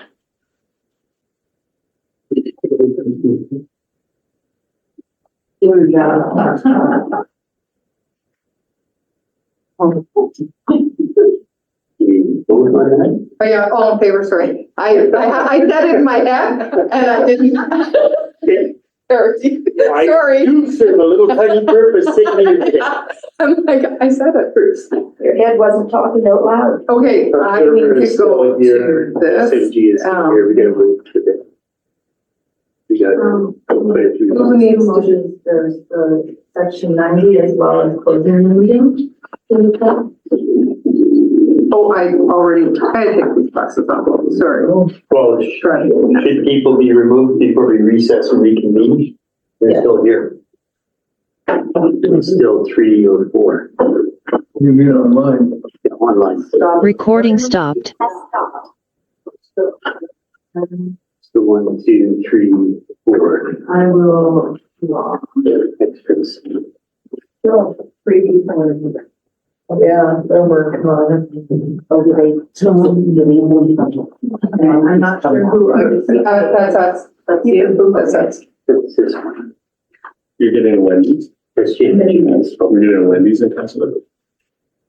That's the ruling. That is anything official, but that is the ruling. 2-1. That is. More needs to go to Castle. I saw it on the. It used to be every house, like